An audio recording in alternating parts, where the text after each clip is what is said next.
Hello, aspirants, YouTube watchers, friends, and well wishers. Welcome back to this dynamic session of learning.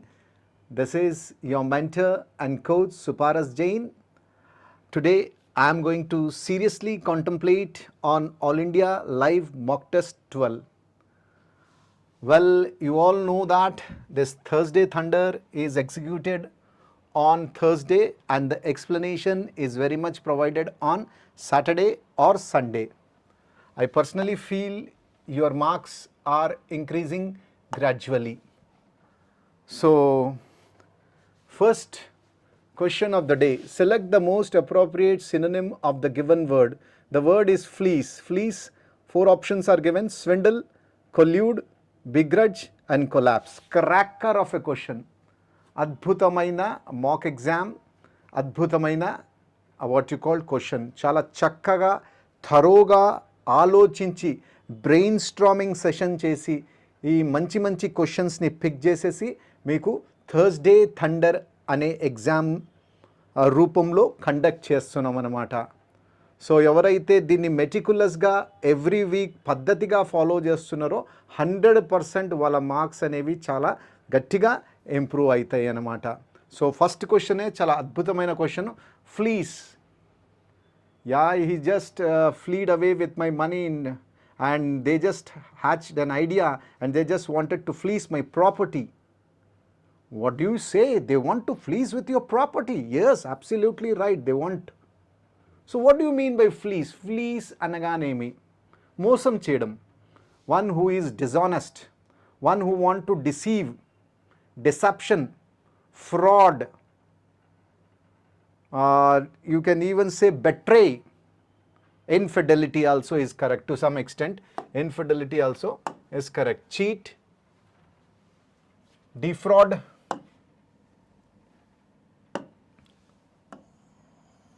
Deceit, betray, infidelity. 4 options are given and we need a synonym for this particular word, fleece. Swindle. Swindle ante same sir. Mosam chesuta. Swindle is fleece. Deceive, deception. And the best thing is మీరు వినే ఉంటారు, double deal చేయడం, double cross చేయడం, fraudulent యాక్టివిటీస్లో involve అవ్వడం అనమాట. He swindled my money, he cheated me, he deceived me, he betrayed me. Double deal, double cross. Back stab. చక్కటి words నేర్చుకుంటున్నాము. ఇండైరెక్ట్గా మామూలుగా నేను ఎవ్రీ మాక్ ఎగ్జామ్ జరిగేటప్పుడు చెప్తా ఉంటాను అనమాట. This is a vocabulary class, mini vocabulary class. Yes, they swindled your money, I do agree with that, but how can that be possible? The police and that particular person colluded with each other. ఎప్పుడైతే ఇద్దరు కలిసి మోసం చేస్తారో దాన్ని ఇంగ్లీష్లో collusion అంటారు, or collude. Plan, plot. You can even call connive. Planu, plotu, connive, conspire. Beautiful word. Connive, conspire. Best word of the day, intrigue. Super word of the day, star word of the day, intrigue. ఎగ్జామ్లో వచ్చే chances 500%.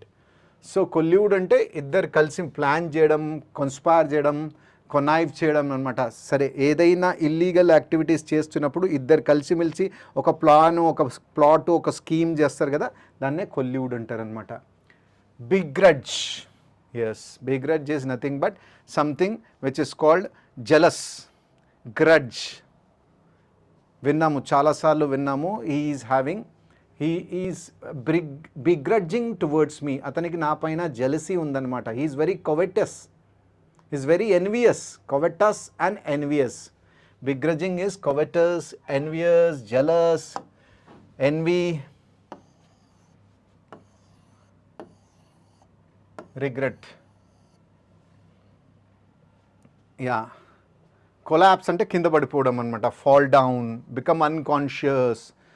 Collapse is nothing but breakdown, fall down. The best word which I am giving you is crumble and crumple. Crumble, break down, fall down, crumble and crumple. Super words are very much available on the digital board over here. I want a synonym for the word fleece. Fleece means defraud, deceit, dishonest, betray, infidelity. So swindle, fleece రావచ్చు. Colluded దాంతో సంబంధం లేదు sir. Colluded అంటే సీక్రెట్గా plan చేసేసి మోసం చేసుట అనమాట. So అది పనికిరాదు. బిగ్ గ్రడ్జ్ పనికిరాదు. కొలాప్స్ పనికిరాదు అనమాట. స్విండల్ is the right answer. The right answer for the first question is what you call A. Eloquent. Wonderful word from examination point of view. Swami Vivekananda was an eloquent speaker. APJ Abdul Kalam was an eloquent speaker. And you can see that the educators at Everest Coaching Point are very much eloquent. చాలా చక్కగా మాయగా మెస్మరైజింగ్గా పద్ధతిగా మంత్రముగ్ధంగా మాట్లాడేదాన్ని ఎలోక్వెన్స్ అంటారు, oratory అంటారు, రటారిక్ అంటారు, మ్యాగ్నిలోకెన్స్ అంటారు, fluency అంటారు, proficiency అంటారు అనమాట. Eloquence is nothing but fluency, clarity, స్ట్రాంగ్గా మాట్లాడడం, బొంబాస్టిక్గా మాట్లాడడం. ఒరేటరీ మంచి వర్డ్ అండి. Oratory is a very good word. The next word which is there flashing on the screen is silent. Silent ante, yeah, he is very silent. I am asking you many questions, but you are silent. Are you dumb? Matal rava?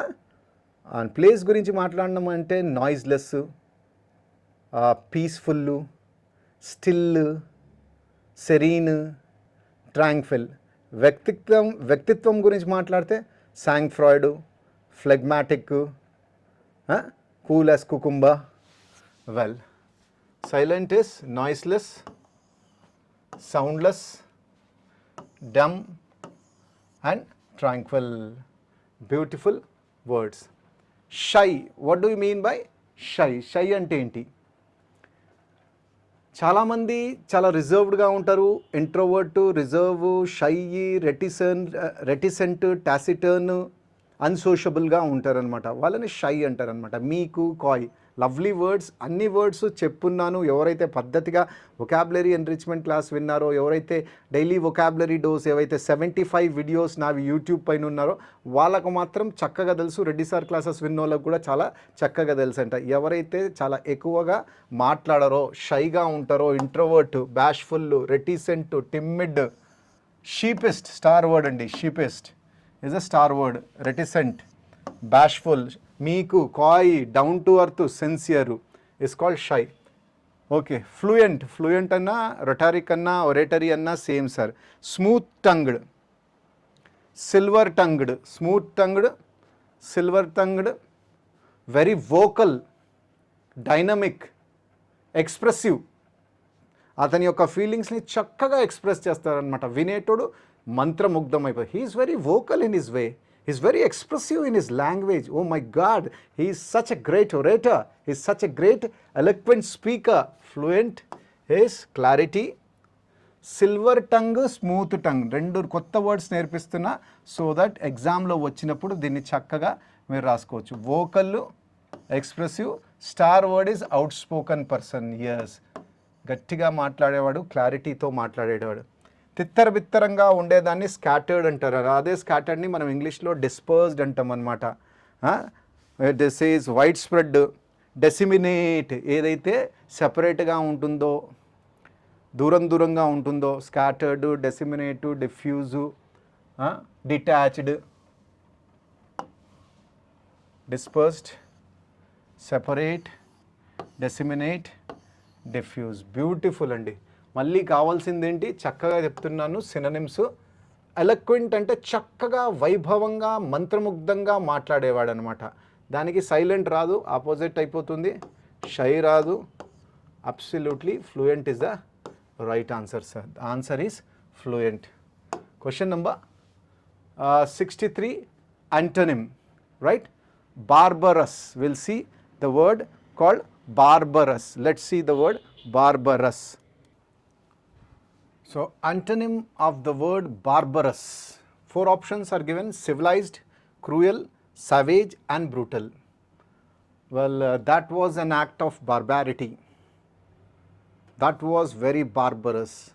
Just pulling the small dog by its what you called ears, and after that throwing in air. That is a barbarous act. చిన్న కుక్కని తీసుకొని చెవులతో పట్టుకొని గట్టిగా దాన్ని గాలిలో విసిరేయడం అనమాట. మరి అలాంటి యాక్ట్ని ఏమంటారు? Barbarous.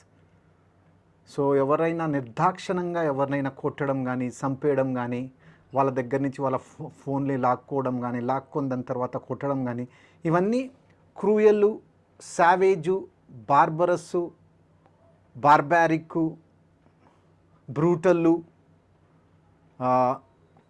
Very rude, cold hearted, stone hearted acts అనొచ్చు sir.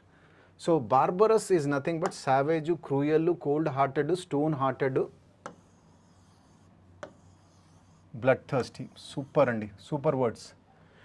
కావాల్సిందేంటి? Antonym of the word barbarous. Civilised, cruel, savage and brutal. He is a very civilised person, అంటే వెరీ డిసిప్లిన్డ్ పర్సన్, చాలా జెంటల్మ్యాన్లీగా బిహేవియర్ చేస్తాడనమాట. Cultured, educated, one who is very enlightened, knowledgeable, sophisticated అనమాట.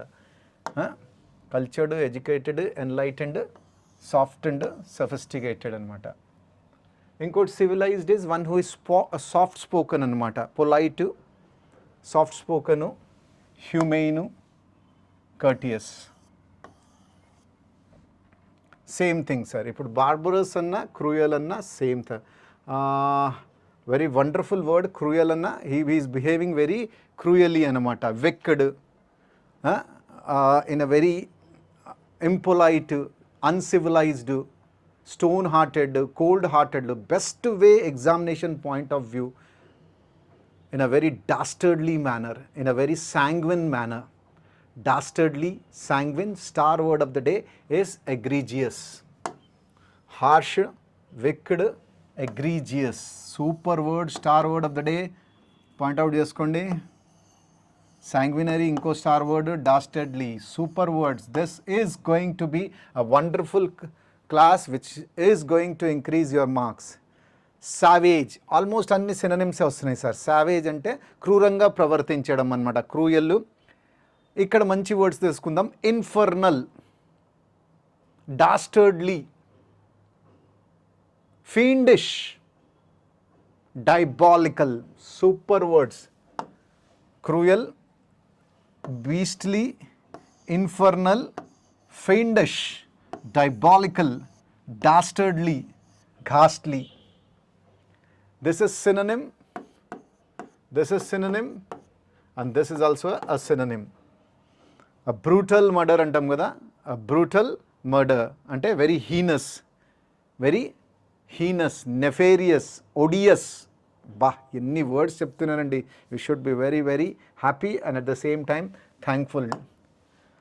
Heinous, nefarious, odious, barbaric, unsympathetic, merciless మీకు తెలుసు అనమాట. So antonym కావాలి. 3 synonyms వచ్చాయి కాబట్టి ఈ వర్డ్స్ మనము చక్కగా నేర్చుకుంటే కనుక ఎలిమినేషన్ మెథడ్ అనేది మనకి ఈజీ అయిపోతుంది అనమాట. బార్బరస్ అంటే చాలా కోల్డ్ హార్టెడ్గా బిహేవ్ చేయడం, చాలా క్రూయల్గా బిహేవ్ చేయడం. దానికి ఆపోజిట్ ఇస్ సివిలైజ్. క్రూయల్ అనేది సినోనిమ్ అయిపోతుంది, సావేజ్ అనేది సినోనిమ్ అయిపోతుంది, బ్రూటల్ అనేది కూడా సినోనిమ్ అయిపోతుంది అనమాట. Okay, right.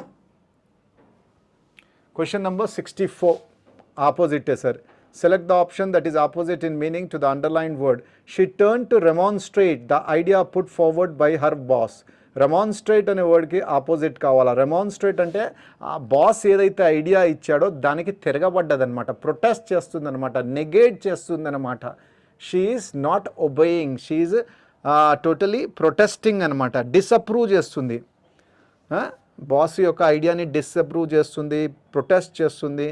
ఇంకా కొంచెం మంచి ఇంగ్లీష్లో చెప్పాలంటే కండెమ్, క్రిటిసైజ్ కూడా చేస్తుంది అనమాట. Disapprove, condemn, criticise, reproach. కావాల్సింది ఏంటి? Opposite. Demonstrate, expostulate, support, ecstatic. చక్కటి పేపర్ అండి. చక్కగా అనలైజ్ చేసి కొంచెం పేపర్ని యావరేజ్ ఇంకా హార్డ్ లెవెల్లోనే పెట్టాం sir.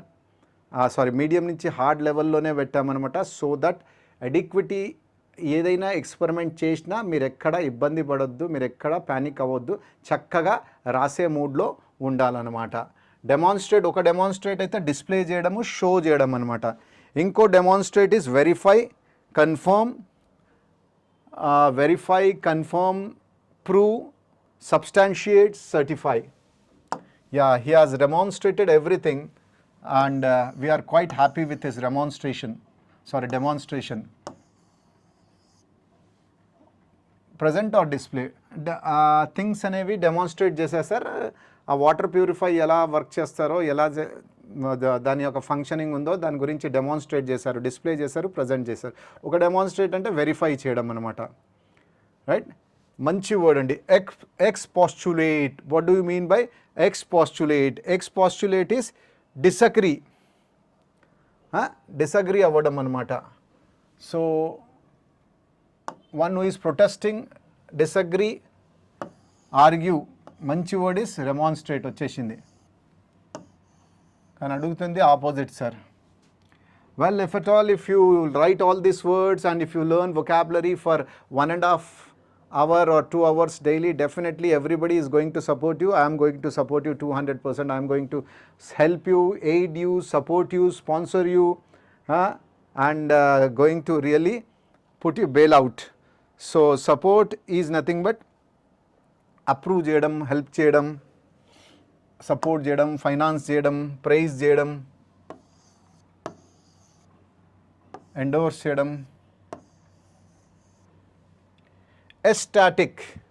What do you mean by ecstatic? Ecstatic is nothing but feeling very happy, jovial, merry, mirthful, bliss, elation, euphoria, exhilaration, buoyant, peppy, zippy. Super words of the day. Good revision. మంచి revision జరిగిపోతుంది. Happy, jovial, rapturous, exalt, exhilaration, blith. 2 star words అండి. Over the moon and on cloud 9. Wonderful words అండి. చక్కగా మీరు ఈ యొక్క వీడియోని చూస్తున్నారు కాబట్టే మీకు చక్కటి లాభం అనేది జరుగుతుంది. రెమాన్స్ట్రేట్ అంటే ప్రొటెస్ట్ చేయడం, డిసప్రూవ్ చేయడం. దానికి ఆపోజిట్ ఏంటి? డిసప్రూవ్కి ఆపోజిట్ డెఫినెట్లీ సపోర్ట్ చేయడమే కదా. Definitely answer is support.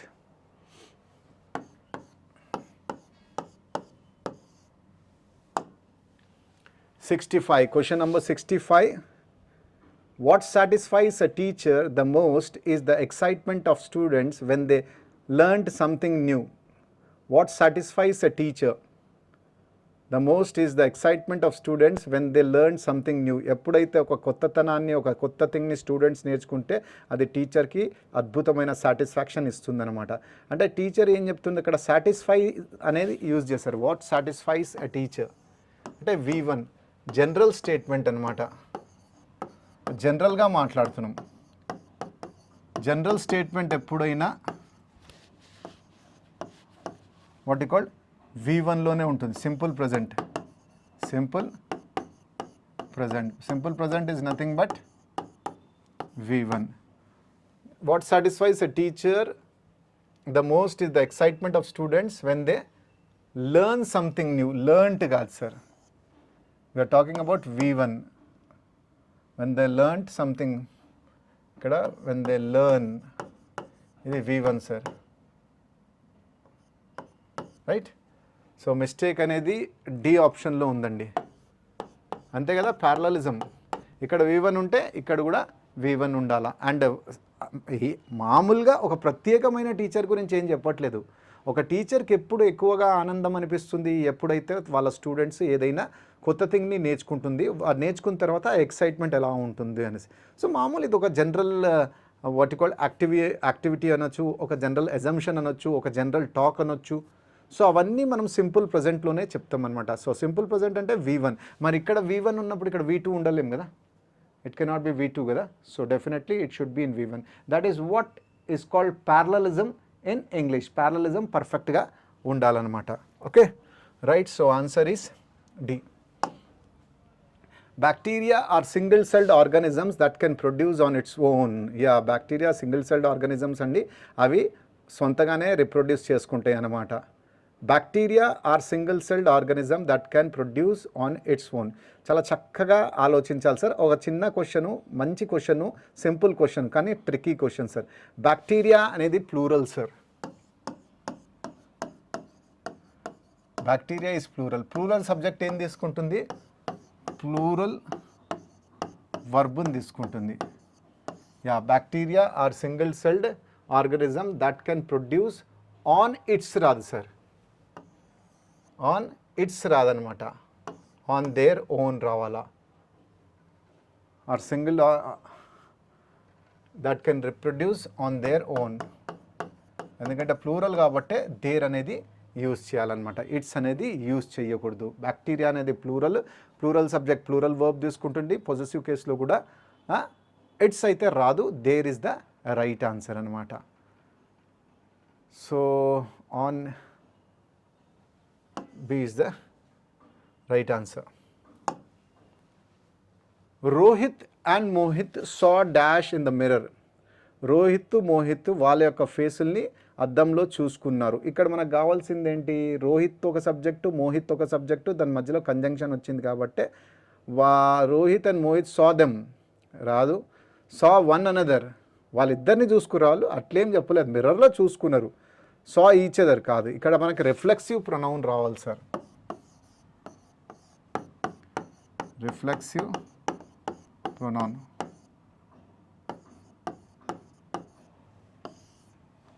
So definitely them రాదు, వన్ అనదర్ రాదు, ఈచ్ అదర్ రాదు. So themselves. Reflexive pronoun అంటే ఏంటి? Myself, himself, herself, yourself, themself, myself, himself, herself, yourself. Reflexive pronoun రావాలా. So Rohit and Mohit ఇద్దరు కాబట్టి plural. saw themselves in the mirror. Answer is themselves. Yeah, question number 68. Fill in the blank అనమాట. 68. After Suman's son disappeared, he felt desperate and was unable to sleep much because of the dash he was experiencing. So you can all know that his son disappeared. Sorry, his son disappeared, and definitely when any father's son disappears, they feel desperate and they'll not be able to sleep because of the mental agony, because of the mental pain, because of the trauma, because of the despair, because of the sorrowness. నేనే answer చెప్తున్నా, దీంట్లో మీరు choose చేయండి. After Suman son disappeared he felt desperate and was unable to sleep much because of the dash he was experience. అతని మైండ్లో చాలా బాధ అనిపిస్తుంది, ఎందుకంటే వాళ్ళ యొక్క కొడుకు డిసపియర్ అయిపోయాడు అనమాట. మరి ఎవరో అతన్ని తీసుకెళ్ళిపోయారా లేకపోతే ఇతనే కావాలని వెళ్ళిపోయాడా అది తెలియదు అనమాట. సో రిలయన్సా, టార్మెంటా, వియరీనెస్సా, ఎలేషనా? రిలయన్స్ అంటే ఏంటి? I rely too much on my notes, I rely on Everest coaching point. Reliance అంటే ఒక type of confidence, trust, belief అనమాట. ఒకటేమో డిపెండ్ అవ్వడం అనమాట. సో ట్రస్ట్, కాన్ఫిడెన్స్, బిలీఫ్, ఇంకోటేమో డిపెండెన్స్.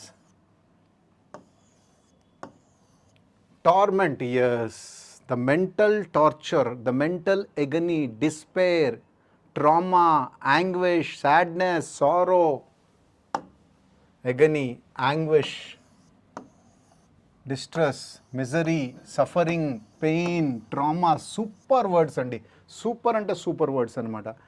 సో weariness అంటే ఏంటి? Yeah, because of the weariness he was unable to plan the next trip, and because of his weariness he is unable to go to the shop also. Means he is totally tired, exhausted, fatigued, enervated, dog tired, jet lag, lackadaisical.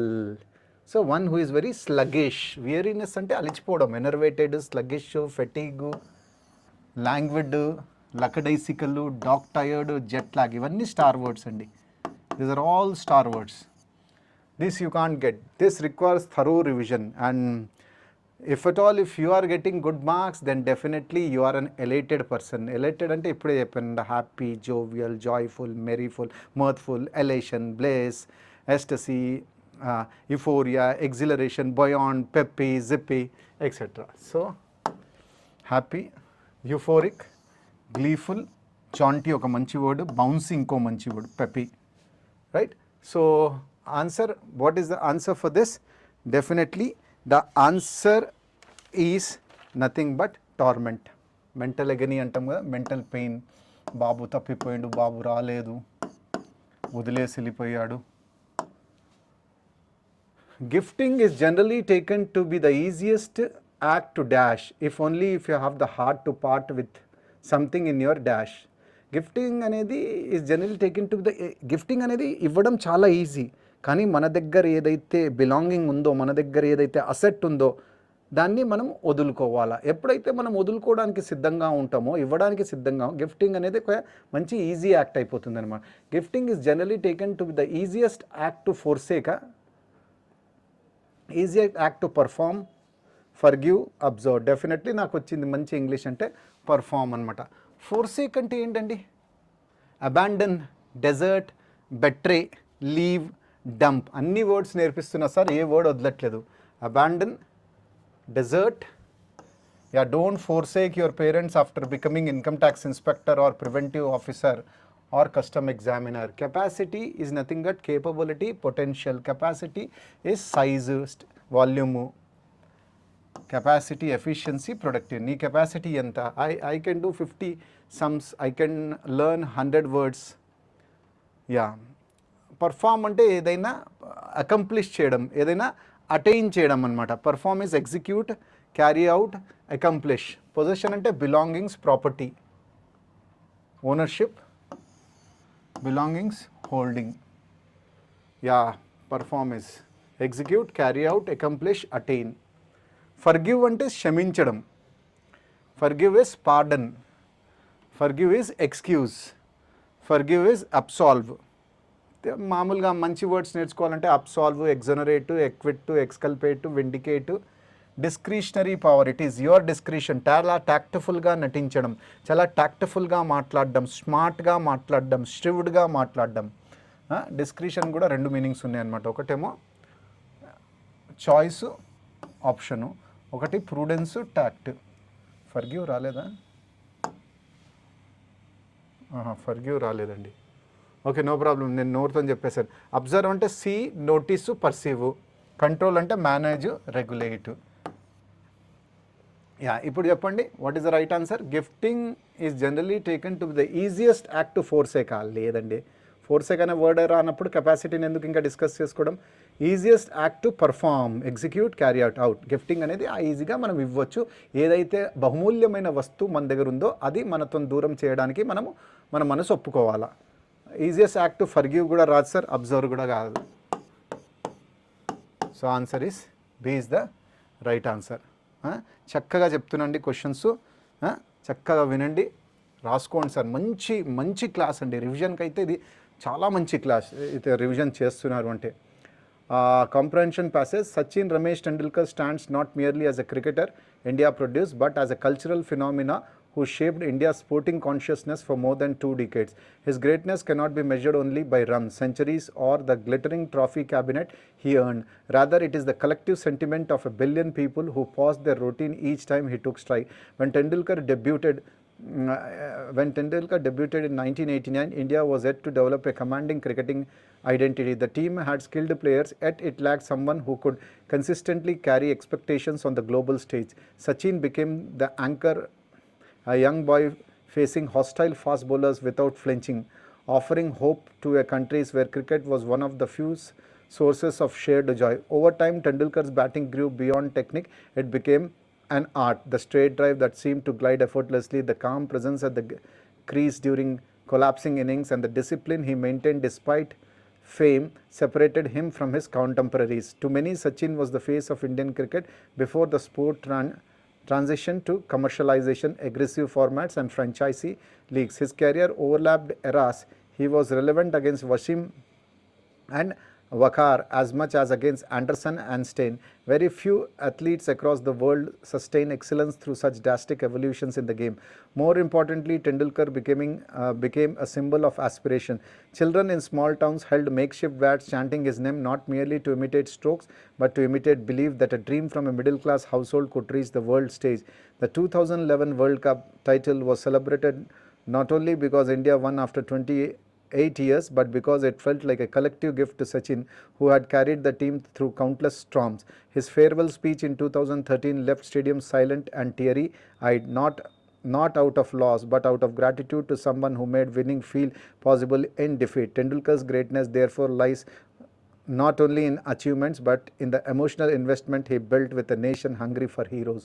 Super passage andi, adbhutamaina English, adbhutamaina passage అనమాట. సచిన్ రమేష్ టెండూల్కర్ అంటే ప్రపంచంలో తెలియనివాడు ఉండడు sir. Cricket ఎవరికైతే తెలుసో, cricket ఎవరికైతే వస్తుందో, క్రికెట్ని ఎవరైతే ప్రేమిస్తారో 100% వాళ్ళకి ఎస్ఆర్టీ అంటే తెలుసు అనమాట. Sachin Ramesh Tendulkar is a wonderful cricket produced by India. He is a sentiment, he is an emotion, he is a phenomenon, and he has played cricket for almost 24 years anamata. And he is not known for his runs, he is not known for his centuries or the trophies which are there in the cabinet. It is the collective sentiment of billion people anamata. Total ప్రపంచవ్యాప్తంగా ఎవరైతే cricket ఆడుతున్నారో వాళ్ళ అందరికీ, almost అందరికీ ఇష్టం. కొందరికి అతనైతే దేవుడు అనమాట. సో అతను ఫస్ట్ టైం క్రికెట్ 1989లో ఆడాడనమాట. అప్పుడు ఇండియాలో ఒక అద్భుతమైన ఓపెనింగ్ బ్యాట్స్మెన్ లేకుండే అనమాట. అయినప్పటికీ ఈ 15-year-old బాయ్ చాలా స్కిల్డ్ ఉండే అనమాట. ప్రపంచమంతా ఎదురు చూస్తుంది ఈయన ఆడగలుగుతాడా లేడా. సో కొన్ని రోజుల్లోనే ఒక అద్భుతమైన స్థానాన్ని పొందాడనమాట. ఓపెనింగ్ బ్యాటింగ్లో టెండూల్కర్ అనేది చాలా ప్రఖ్యాతమైన బ్యాట్స్మెన్ అయిపోయాడనమాట. అతని టెక్నిక్, అతని బ్యాటింగ్ ఎలా ఉందంటే ఇట్ బికేమ్ అన్ ఆర్ట్ అనమాట. అతని యొక్క స్ట్రేట్ డ్రైవ్, అతని యొక్క మామూలుగా ఇండియన్ వికెట్స్ అటు సైడ్ నుంచి కొలాప్స్ అయితే ఈయన కామ్గా చూసేవాడు అనమాట. ఆ టైంలో అతన్ని బీట్ చేసే మొనగాడు లేడు sir. He is one and only one Sachin Ramesh Tendulkar అనమాట. Sachin was the face of Indian cricket before sport transition. So చాలా రోజుల దాకా ఇతను కొన్ని కోట్లాది మందికి, లక్షలాది మందికి రోల్ మోడల్ అనమాట. మళ్ళీ క్రికెట్ అనేది కొద్దిగా కమర్షియల్ అయిపోయిందనమాట. ఐపీఎల్ వచ్చేసింది. దాని తర్వాత ఒకరోజు అతను పెద్ద పెద్ద బౌలర్స్కి అసలు వాళ్ళకి ఎలా కొట్టాడు అంటే వాళ్ళ జీవితంలో బౌలింగ్ మర్చిపోవాలా. ఆ టైంలో Wasim Akram, Waqar Younis, Anderson, Steyn, Dale Steyn వాళ్ళందరినీ భయంకరంగా ఆడాడు సార్. సో ఇవాళ కూడా అప్పుడు ఆయన ఆడేటప్పుడు విలేజెస్లో అందరూ అతని పేరు చెప్పుకొని బ్యాట్లు తయారు చేసేవాళ్ళు అనమాట. వాళ్ళని అడిగినా మీ ఫేవరెట్ బ్యాట్స్మెన్ ఏంద్రా అంటే మా ఫేవరెట్ బ్యాట్స్మెన్ సచిన్ టెండూల్కర్ అనమాట. సో వరల్డ్ కప్ గెలిచాము 2011లో, 28 years తర్వాత అనమాట. అండ్ అదొక కలెక్టివ్ గిఫ్ట్ అనమాట సచిన్కి. ఇన్ని సంవత్సరాలు నువ్వు ఆడావు కాబట్టే, రిటైర్ అయిపోతున్నావు కాబట్టి ఇది మా తరఫు నుంచి గిఫ్ట్ అనేది ఒక ఫేర్వెల్ స్పీచ్లో 2013లో స్టేడియంలో అందరు సైలెంట్ అయిపోయారు. అందరు కళ్ళలో నీళ్ళు వచ్చేసాయి. బికాస్ గ్రాటిట్యూడ్ అనమాట. అది అద్భుతమైన legendary, iconic, historic, role model క్రికెటర్కి అదొక సెల్యూట్ అనమాట. ఎందుకంటే అతను ఎన్నోసార్లు ఓడిపోయిన గేమ్ని కూడా గెలిపించాడనమాట. ఆ కళ అతనికి ఉందన్నమాట. That is what SRT Sachin Ramesh Tendulkar. According to the passage, what made Sachin Tendulkar stand out during his debut years. So అతను క్రికెట్ ఆడేటప్పుడు స్పెషల్ ఎందుకు, వాట్ మేడ్ స్టాండ్ అవుట్ అంటే అతను special. He was known for his aggressive sledging and bold remarks. అతను sledge చేసేవాడా? అసలు sledging ఎందుకు చేస్తాడు sir? He was not known for his sledging. He handled fast bowlers confidently. అంత young ఏజ్లో కూడా fast బౌలర్స్ని చాలా చక్కగా ఆడాడు అనమాట. ఇది yes. He primarily contributed as a spin bowler. అతను బౌలింగ్ చాలా తక్కువ వేసాడు సార్. సో ఇది కూడా statement. He had already broken the records of most distance. No. So ఈ 3 ఆప్షన్స్ అయితే కాదు. ఫాస్ట్ బౌలర్స్ని అంత చిన్న ఏజ్లో కూడా చక్కగా ఆడాడు అనమాట. ఆన్సర్ ఉంది సార్, డైరెక్ట్ ఆన్సర్ అనమాట. Why is Sachin referred to as cultural phenomenon rather than just a cricketer? Because he played more than other cricketers in the history. కాదండి. Because he won every match he played for India. అన్ని మ్యాచ్లు గెలిచిందా? లేదు, చాలా మ్యాచ్లు ఓడిపోయాం కూడా. So B option eliminate చేయి. Because he focused only on franchise tournament. Franchise tournament మీదనే focus చేశాడు. లేదు సార్, అన్ని ఫార్మాట్స్లో ఫోకస్ చేశాడు. because he influenced society beyond the sport and connected emotionally with fans. So, idi correct, sir. Because he influenced society beyond the sport. Stadium silent, but who made winning even. Tendulkar's greatness therefore lies not in achievement but in the emotional investment he built with a nation hungry for heroes. So he played more than any other cricketer in history, Gadu.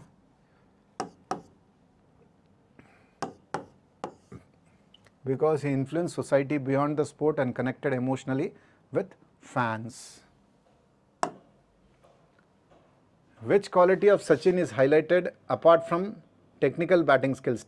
Technical batting skills కాకుండా ఏ quality of సచిన్ది ఇక్కడ ఈ ప్యాసేజ్లో చక్కగా highlight చేస్తారు. His ability to experiment with pull shots, his hard working nature and humility, his frequent disagreement with his టీమ్మేట్స్తో చాలా ఎక్కువగా కొట్లాడుతుండే, his dominance mainly as చాలా ఎక్కువగా డామినేట్ చేస్తుండే.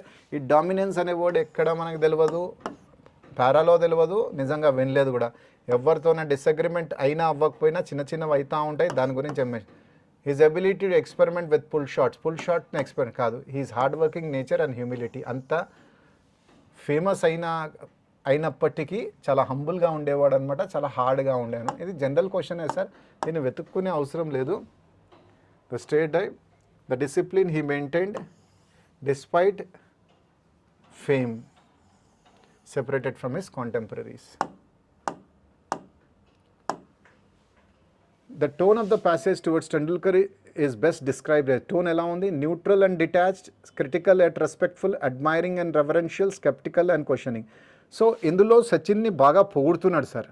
న్యూట్రల్ అంటే ప్లస్ పాయింట్ చెప్పొద్దు, మైనస్ పాయింట్ చెప్పొద్దు, అండ్ అన్ఎమోషనల్గా ఉండడం. డిటాచ్ అంటే ఏంటి? అన్ఎమోషనల్గా, అన్ఇంట్రెస్టెడ్గా.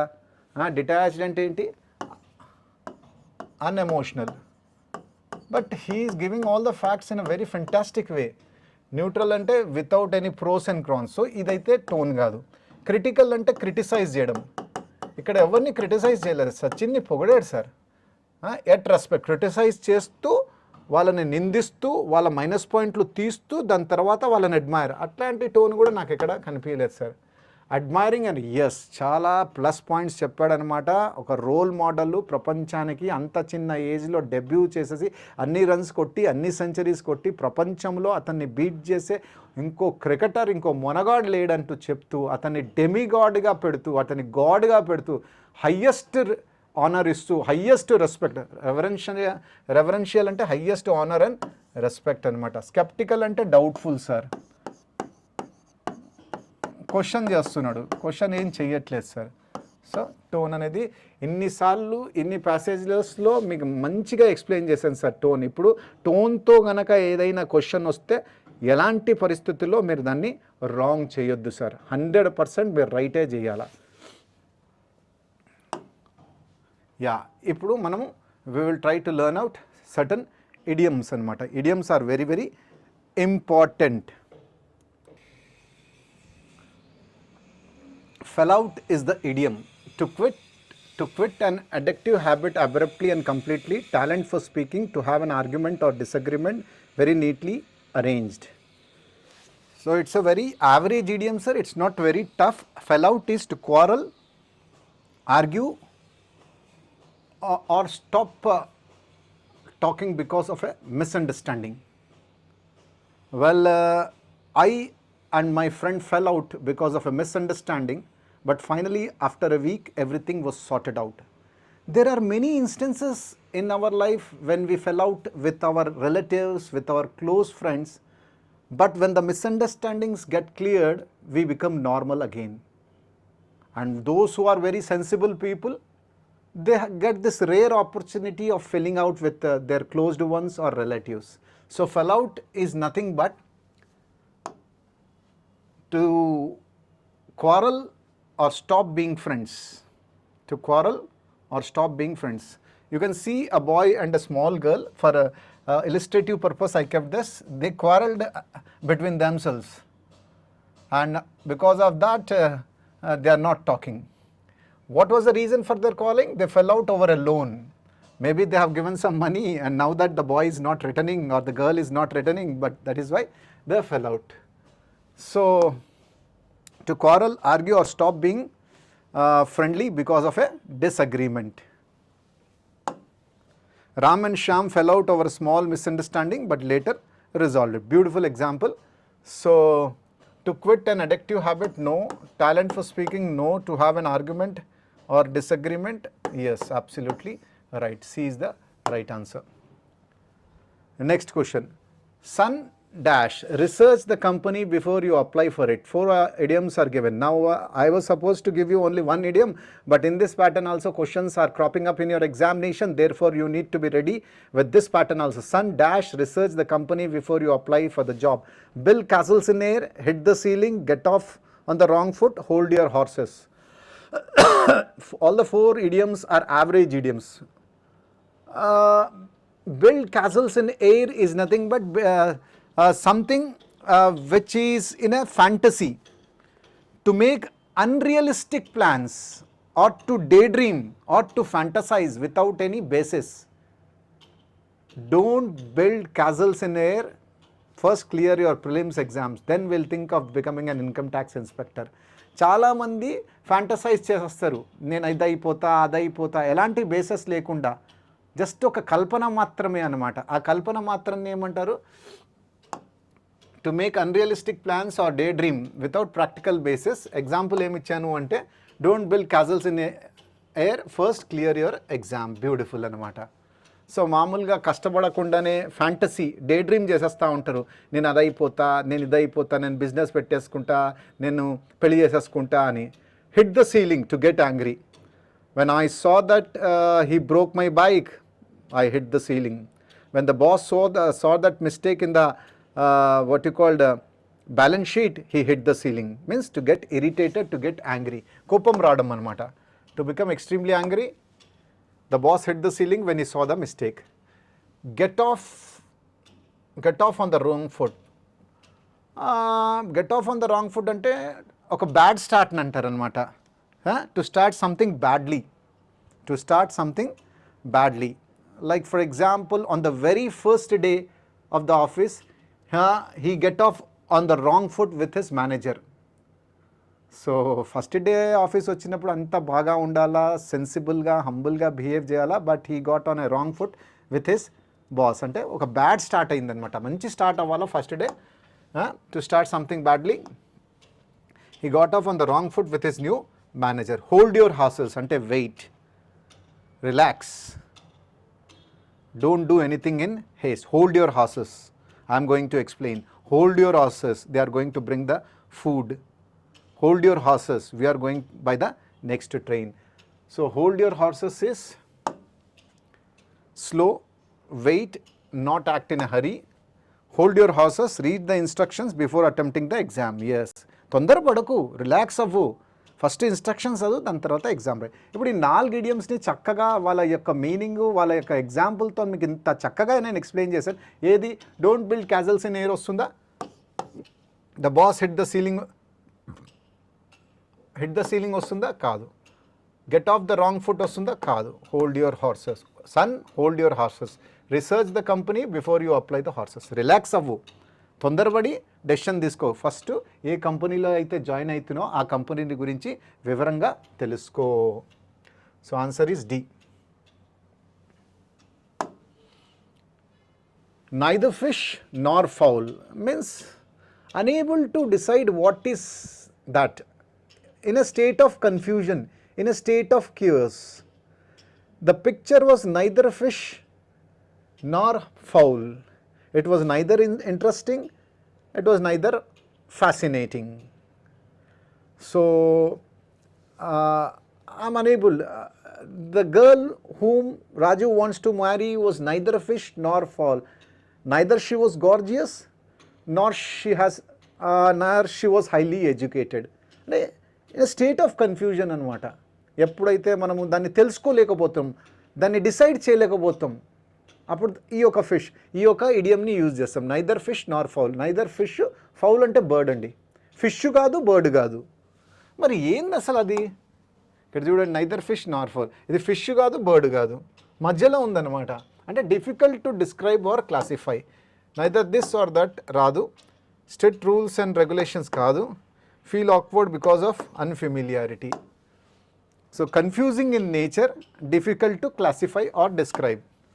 The movie was neither fish Nar fall, neither entertaining Nar informative.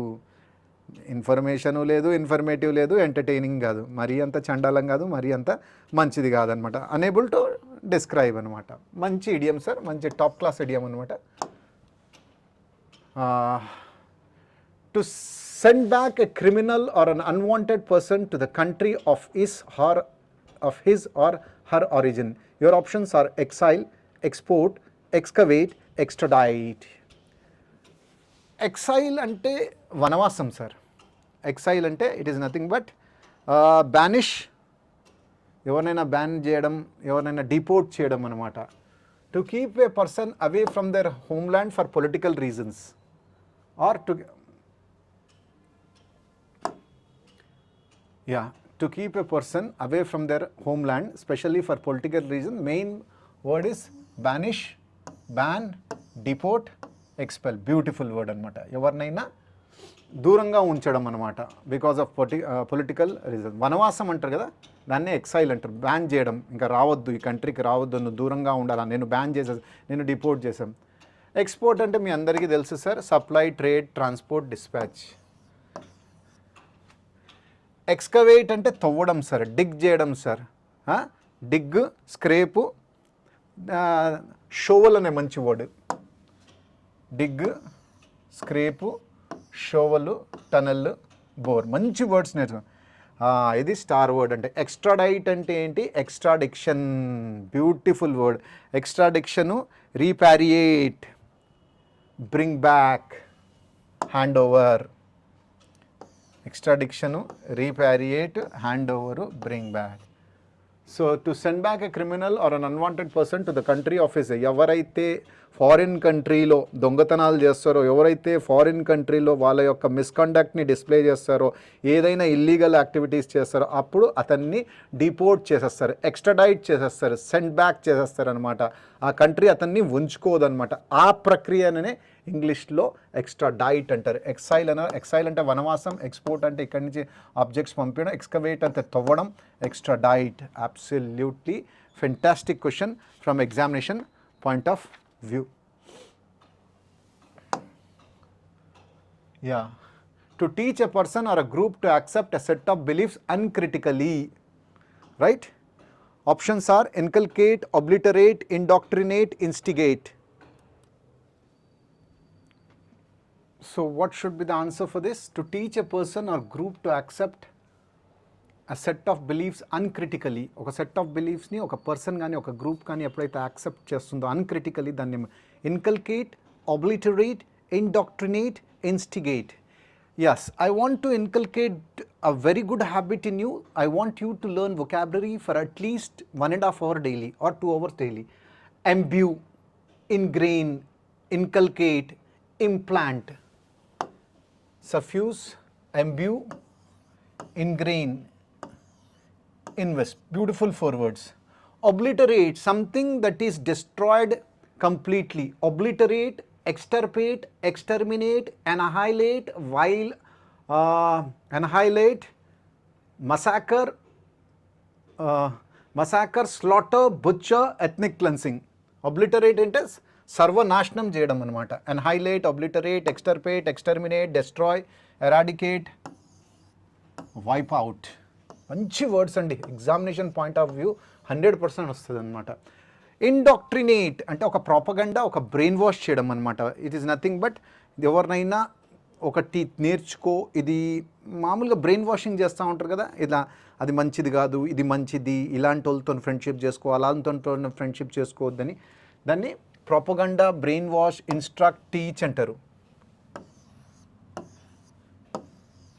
Instigate అంటే మీ అందరికీ తెలుసు, రెచ్చగొట్టడం అనమాట. Trigger, instigate, provoke, stimulate, ఎవోకు,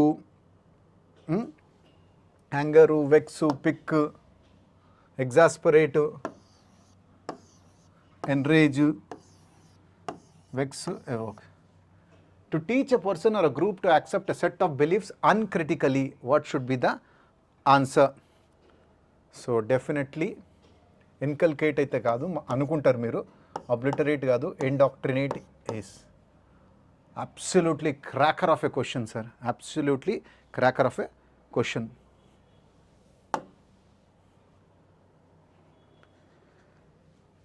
Choose the incorrectly spelled word. Choose the incorrectly spelled. Turbulence, rebuke, clandestine, beguile. Turbulence ante a type of commotion, chaos, mayhem, bedlam, disturbance. మామూలుగా plane ఎగిరేటప్పుడు there is lot of turbulence అంటూ ఉంటాం అనమాట. అంటే there is lot of disturbance అనమాట. There is lot of bad weather ఉన్నప్పుడు ఇది వస్తూ ఉంటుంది. Chaos, turbulence, bedlam, mayhem, cacophony. Best word is in dilemma. చాలా చక్కటి వర్డ్స్ మీకు ఇస్తున్నాను సార్, ఎందుకంటే you watching this YouTube 100% you should be benefited. Rebuke అంటే మీ అందరికీ తెలుసు సార్, స్కోల్డు, రిప్రిమాండు, రిప్రోచు, విటుపరేటు, విలిఫై, బెస్మరిచ్చు, కాస్టిగేటు, కండెమ్ము, చాస్టైజు, పిలోరి, లాంబాస్ట్. రిప్రిమాండు, రిప్రోచు, కొండోను, స్కోల్డు, కాస్టిగేటు, విటుపరేటు, విలిఫికేషను, ఎవరినైనా తిట్టడం కానీ క్రూరంగా మాట్లాడడం కానీ. క్లాండస్టైన్ అంటే సీక్రెట్ రిలేషన్షిప్ అనమాట. Stealthy, under cover, clandestine, hidden, secret, covert. Secret, concealed, stealthy, under cover. Best word is surreptitious, covert, hidden, furtive. Beautiful words అండి. Stealthy, concealed. ఈ స్పెల్లింగ్ అన్నీ కరెక్టే. Beguile, beguile spelling wrong ఉంది sir. Beguile, BEGUILE.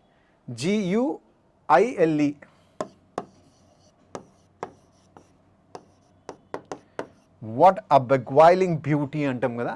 బెగ్వైలింగ్ is captivating, charming, tempting, appealing, hypnotising, mesmerising, gorgeous, pretty, beautiful, pulchritudinous, very enchanting, engrossing, absorbing, enthralling, enticing, alluring, charming, attractive, bombshell, beautiful, awe-inspiring, stunning. చక్కటి words అండి. ఇట్లాంటి words మళ్ళీ మీకు దొరకవండి. చాలా చక్కగా నేను prepare చేసేసి PPT మీకు నేర్పిస్తున్న. Answer is beguile. Solid answer is beguile. Question number 80. Raucous, beautiful word. విన్నాము, తెలుసుకున్నాం కూడా మీనింగ్. రౌకస్ అంటే is nothing but something which is harsh, లౌడ్గా ఉంటుందన్నమాట. Wild, strident, inharmonious, cacophony. Harsh సౌండ్ని రౌకస్ అంటారనమాట. So raucous is RAUCOUS, making disturbing, harsh and loud noise. దాన్నే strident అంటారు, నాయిజీ అంటారు, కాకోఫోనీ అంటారు. Strident, inharmonious. Best word is squawky, harsh, loud, wide. So answer is RAUCOUS. Beautiful. Harsh, loud, wide, stand in, inharmonious, squawky. Cloze test ఇస్తున్నాడండి. ఒక cloze test 3 comprehension passage ఇస్తున్నాడు. చక్కగా చదివి దీన్ని ఆన్సర్ చేయడానికి ప్రయత్నిద్దాం. The Bhagavad Gita is a poem of 700 verses which is a part of the Mahabharata. It is the only philosophical songs existing in all languages. Its popularity and influence have never waned. It dashed light and guidance to the troubled mind in times of crisis. It is in the dash of a dialogue between Arjuna and Krishna on the battlefield. Arjuna's mind is troubled at the thought of killing of his friends and relatives. He cannot conceive of any gain. Arjuna is the dash of the tortured spirit of man, torn by conflicting obligations and moralities. The dialogue proceeds and take up to the higher level of individual duty and social behavior, application of ethics to practical life and social outlook that should govern all. An attempt is made to reconcile the 3 paths of human advancement: the path of knowledge, the path of action and the path of faith. But more dash is laid on faith. There is a call of action to meet the obligations of life, keeping in view the spiritual background and the large purpose of the universe. Beautiful anamata. మాట్లాడుతుంది ఇక్కడ భగవద్గీత. అందులో 700 versus ఉన్నాయి. మీకు తెలుసో తెలియదో, first time వింటున్నారా okay, లేకపోతే తెలిస్తే కూడా మంచిదనమాట. భగవద్గీతలో 700 వర్సెస్ ఉన్నాయన్నమాట. And this is nothing but it is related to Mahabharat. ఈ particular Bhagavad Gita it is in the form of a song which is existing in all languages. ఇవాళ కూడా అన్ని సంవత్సరాల ముందు ఈ మహాభారత జరిగింది, కానీ ఇవాళ కూడా చెక్కు చెదరలేదు సార్ దాని పాపులారిటీ, దాని ఇన్ఫ్లుయెన్స్ అనమాట. ఇవాళ కూడా మన డైలీ లైఫ్లో మనం అబ్జర్వ్ చేస్తూ ఉంటాం. ఏది చూసినా భగవద్గీతతోనే రిలేట్ చేస్తాం. ఈవెన్ కోర్టులో పోయిన తర్వాత కూడా భగవద్గీత మీదనే ప్రమాణం చేసేసి మనము ఓత్ తీసుకుంటాం అనమాట. సో ఇది మామూలుగా ఎందుకు మనకి వస్తుంది అంటే, ఎవరైతే మనిషి చాలా దుఃఖంలో ఉంటాడో, చాలా క్రైసిస్లో ఉంటాడో, అతని సోల్ చాలా చాలా కృంగిపోయి ఉంటుందో, వాళ్ళకు ఒక దశ ఇస్తుందన్నమాట.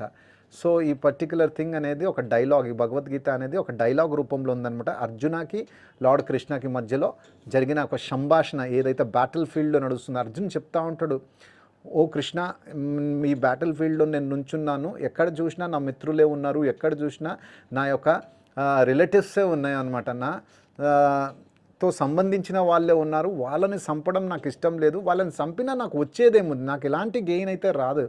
సో అర్జున చాలా బాధపడిపోతూ ఉంటాడనమాట. సో అతను ఆబ్లిగేషన్స్ మొరాలిటీస్ మధ్యలో sandwich అయిపోతాడనమాట.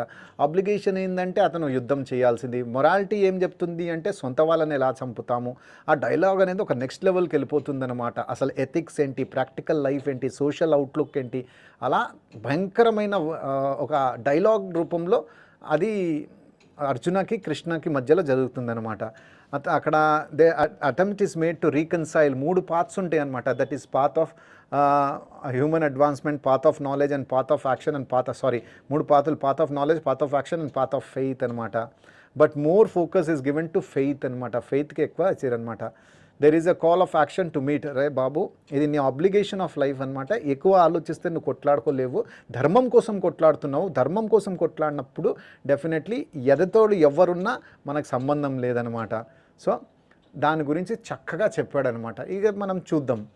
The Bhagavad Gita is a poem of 700 verses which is a part of Mahabharata. It is the only philosophical song existing in all languages. Its popularity and influence have never waned. It dash light. It provides light and guidance. It shines light, makes no. It enforces, it secures. Provides ante give sir. Give. Shine ante dazzle. Shine is dazzle anamata. So జబర్దస్త్ అనమాట. Enforce అంటే execute.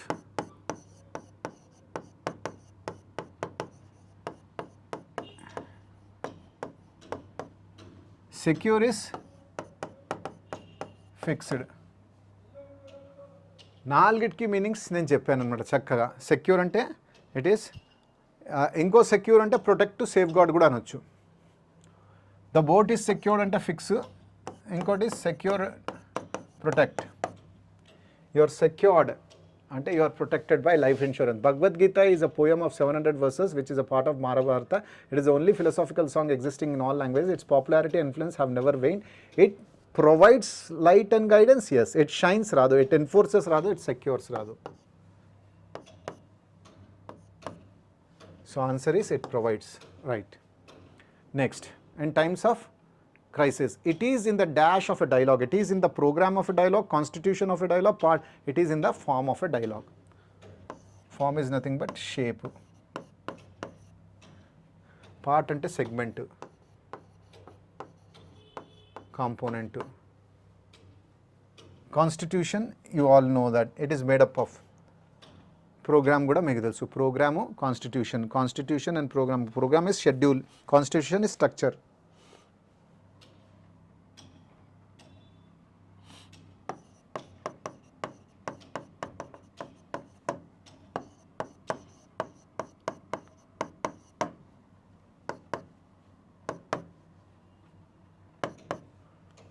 Right.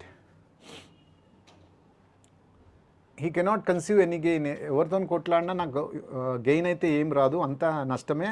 నా మిత్రులు చనిపోతారు, నా బంధువులు చనిపోతారు. Arjuna is the dash of the tortured spirit of man. Arjuna is the conceived of, is the dream, is the symbol, is the figure. చాలా మంచిది అనమాట. ఇక్కడ అర్జున ఏంటి actual what actually is the part of Arjuna over here. Conceive అంటే ఏంటి, దేన్నైనా visualise చేయడం,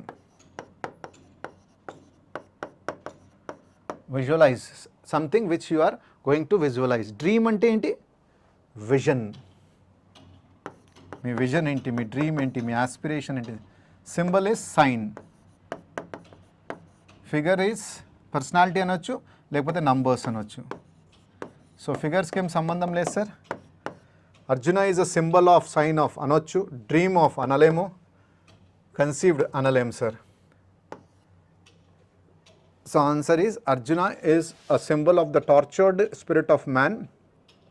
but more dash, more importance ఉంటే కరెక్ట్ అవుతుంది, బట్ మోర్ ఇంపార్టెంట్ కాదు, మోర్ సిగ్నిఫికెంట్ కాదు, మోర్ డిక్లరేషన్ కాదు, more emphasis is right sir. Right, important, significant, same sir. Something which is very important or significant is nothing but vital, crucial,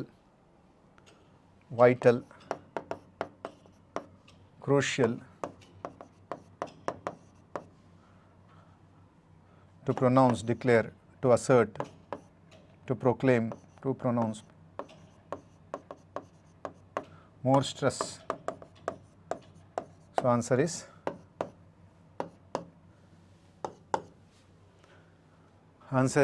but more emphasis is laid on faith. చక్కగా రాసేసాం sir. చక్కగా మనం vocabulary నేర్చుకుంటున్నాం. మన vocabulary మనల్ని ఎట్లా కాపాడుతుందో చూడండి sir. ఎలాంటి ఇబ్బంది లేకుండా, ఎలాంటి కష్టం లేకుండా, ఎలాంటి ఆటంకాలు లేకుండా ఈ క్లోజ్ టెస్ట్ని సాల్వ్ చేసినాం. హోమోఫోన్ అండి, చాలా క్వశ్చన్ పేపర్స్లో హోమోనిమ్స్ వస్తున్నాయి, హోమోఫోన్స్ వస్తున్నాయి అనమాట. They had a lavish dash at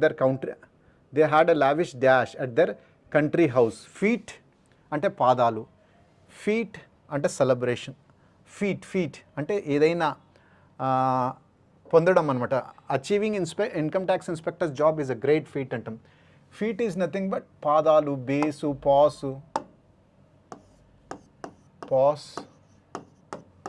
base. Right, very beautiful అండి. దాని తర్వాత ఫీట్ అంటే ఏంటి, accomplishment, attainment,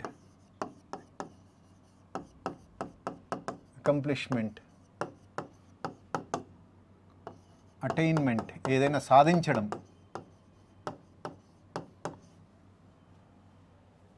fate is nothing but celebration, festival,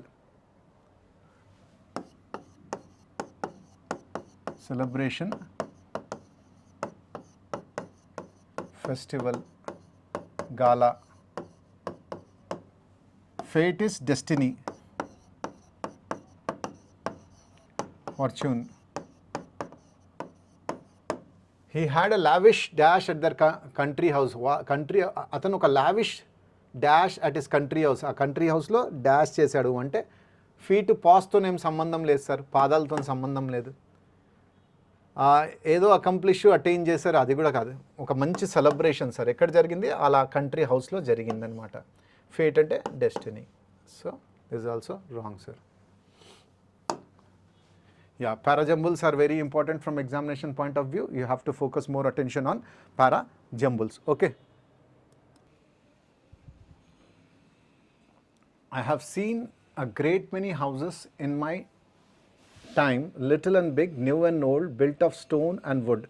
But of one house I have kept a very vivid memory. It was, properly speaking, rather a cottage than a house, a tiny cottage of one story with 3 windows, looking extraordinary like a little old hunchback woman with a cap on. The cottage was lost to sight among the mulberry leaves, acacias and popularas planted by the grandfathers and great grandfathers of its present occupants. It had white stucco walls, tiled roof and a dilapidated chimney. Super andi. దీన్ని chronological ఆర్డర్లో arrange చేయాలా. Okay, so మరి దీన్ని ఎలా chronological ఆర్డర్లో పెడతారు? First it should start with a noun or a pronoun. ఇట్తో start అవ్వదు. The cottage was last sight, ఇది కూడా రాదు. It was, I have seen great many హౌసెస్తో స్టార్ట్ అవుతుంది. ఏతో ఆప్షన్ ఉందన్నమాట. ఏతో ఎన్ని ఆప్షన్స్ ఉన్నాయి? I have seen great many houses in my life, in my time. నా యొక్క లైఫ్ టైంలో చాలా ఇల్లులు చూశాను. కొన్ని పెద్దవి, కొన్ని చిన్నవి, కొన్ని కొత్తవి, కొన్ని పాతవి, కొన్ని స్టోన్తో కట్టినవి, కొన్ని వుడ్తో కట్టినాయి. బట్ ఒక్క హౌస్ మాత్రం నా మెమరీలో ఎప్పుడూ చిరస్థాయిగా మిగిలిపోతుంది అనమాట. దాని తర్వాత ఏది రావాలా? దాని తర్వాత ఆ ఇల్లు ఒక కాంప్రహెన్సివ్ వర్ణమే రావాలా, అంటే దాన్ని వర్ణిస్తున్నాం కదా, ఆ ఇల్లు గురించే ఉండాలా. It was properly speaking rather a cottage. So ఏ ఇల్లు గురించి అయితే నేను మాట్లాడుతున్నాను, నిజంగా అయితే అది ఇల్లు కాదు, ఒక కాటేజ్ అనమాట. ఒక చిన్న కాటేజ్. మామూలుగా మనం చూస్తూ ఉంటాం కాటేజ్ అంతా పైన వీ షేప్లో ఉంటాయి, టైల్స్ ఉంటాయి అనమాట. With 3 windows looking extraordinary like a little old hunchback woman with a cap on. అది ఒక ఓల్డ్ హంచ్ బ్యాక్ అంటే గూని ఉమెన్ అనమాట, వంగిపోయి ఉంటుందన్నమాట. విత్ ఎ క్యాప్, ఒక క్యాప్ ఉన్నట్టు ఉంటుందన్నమాట. Right, okay. ఏబీతో ఆప్షన్ ఉందా అంటే మనకు సి ఆన్సర్ వచ్చేసిందండి. దాని తర్వాత ఏంటి, మళ్ళీ ఆ కాటేజ్ గురించే. It has white stucco walls, tiled roof and dilapidated chimney అనమాట. ఓకే, కానీ ఆ కాటేజ్ చిన్నది కాబట్టి దాని పక్కనే పెద్ద చెట్లు ఉన్నాయన్నమాట. మల్బరీ చెట్లు, అకేషియాసు అండ్ పాపులర్స్ ప్లాంటెడ్. వాళ్ళ ముత్తాతలు తాతలు ఏవైతే పెట్టారో అది పెద్దగా అయిపోయినాయి చెట్లు. అందుకనే ఆ చెట్ల వెనకాల అది ఉంది కాబట్టి ఆ కాటేజ్ అనేది మనకి సరిగ్గా కనిపించవు. చెట్లు అనేది ఆ కాటేజ్ని కప్పేసాయి అనమాట. So 100% AB DC. Rajiv said to Rohini, what an intriguing painting it is. ఏం sentence sir? Exclamatory sentence. Exclamatory సెంటెన్స్లో definitely reporting verb exclaimed with wonder, exclaimed with surprise వస్తుందన్నమాట.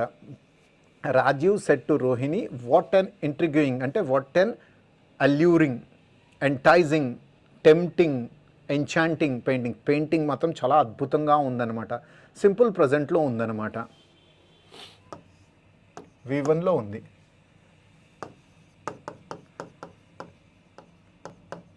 Exclamatory sentence. Raju exclaimed with wonder, absolutely correct, that it was an intriguing painting. Raju exclaimed with wonder that what Malirath, what an intriguing painting. This Raj sir, din tisastuna. Raju exclaimed with wonder that it is ga undadu, it was అయిపోతుంది.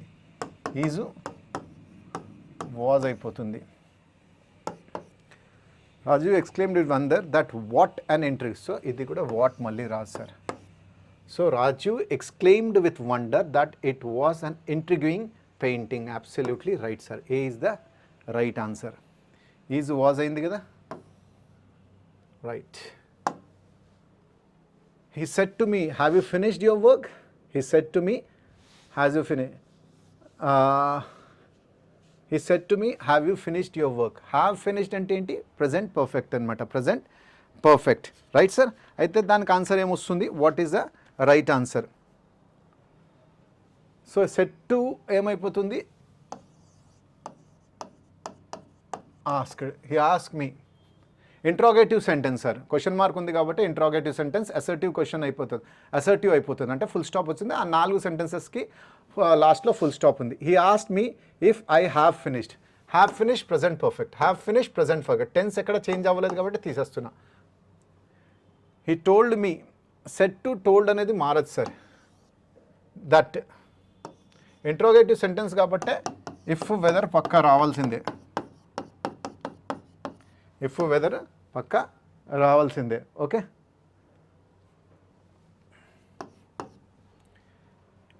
He ask me if I had. Yes, have finish ఏమైపోతుంది? Have plus V3 ఏమైపోతుంది? Had plus V3 అయిపోతుంది. Present perfect, past perfect. He ask me, if వచ్చింది, if I had finish my work. Absolutely. He ask me whether, had I కాదు sir, I had అన్నాడు. I had. So ఇది కూడా wrong అనమాట. So answer is, he asked me if I had finished my work. 88. 89 sir. 89. Do you play football? The sports secretary asked me. Do you play football? The sports secretary asked me. The sports secretary asked if he played football. If he played కాదు, if I played football అని రావాలా. The sports secretary asked if I played ఉంటే correct అయ్యేది, కానీ లేదు. The sports secretary as me whether or not ఉండదు sir. మళ్ళీ whether అంటేనే మళ్ళీ ఎస్ ఆర్ నాట్ టైపు, మళ్ళీ వెదర్ ఆర్ నాట్ రాదు. The sports secretary asked me if I played football. Absolutely right sir. If I played football. Played అంటే V2. Do you play V1. V1 ఏమైపోతుంది? V2 అయిపోతుంది. Do అనేది మామూలుగా simple ప్రెజెంట్లోనే use చేస్తాం కదా. The sports secretary asked me did I play. Past టెన్స్లో ఉంది, construction wrong ఉంది, అన్గ్రామాటికల్ తీసేస్తున్నా. సో ఆన్సర్ ఏమైపోతుంది? The sports secretary asked me if I played football. Question number 90. Select the most appropriate option that can substitute the underlined segment in the given sentence. If there is no need to substitute it, select no substitution. It was getting difficult for him to bear out his partner's behavior. అసలు అతని partner యొక్క బిహేవియర్ని అతను తట్టుకోలేకపోతున్నాడు, అసలు tolerate చేయలేకపోతున్నాడు అనమాట. It was getting difficult for him to bear out. Bear out meaning ఏంటి sir? What actually phrasal వర్బ్స్తో సంబంధించిన క్వశ్చన్ అనమాట. Bear out is support or confirm. To support or confirm, to prove that something is true. Support or confirm or prove that something is true. To bank on ante to rely, to have trust, to have confidence. I bank on Everest coaching point for SSC CGL coaching. To rely, to place trust in, no substitution. To bear with, oh I cannot bear with you, you are such a troublemaker. నువ్వు చాలా విసిగిస్తావు, నువ్వు చాలా సతాయిస్తావు, నిన్ను నేను tolerate చేయలేను. Tolerate to be patient. To bail out అంటే సంకటంలోకి వెళ్ళి తీయడం అనమాట. To rescue or to help someone out of a trouble.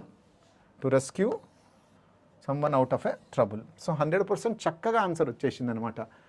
It was getting difficult for him to bear out అయితే రాదు, బ్యాంక్ ఆన్ కూడా రాదు. Bear with is the right answer sir. Bear with is the right answer. Right, bear with అంటే to tolerate, to be patient. Next question, question number 91.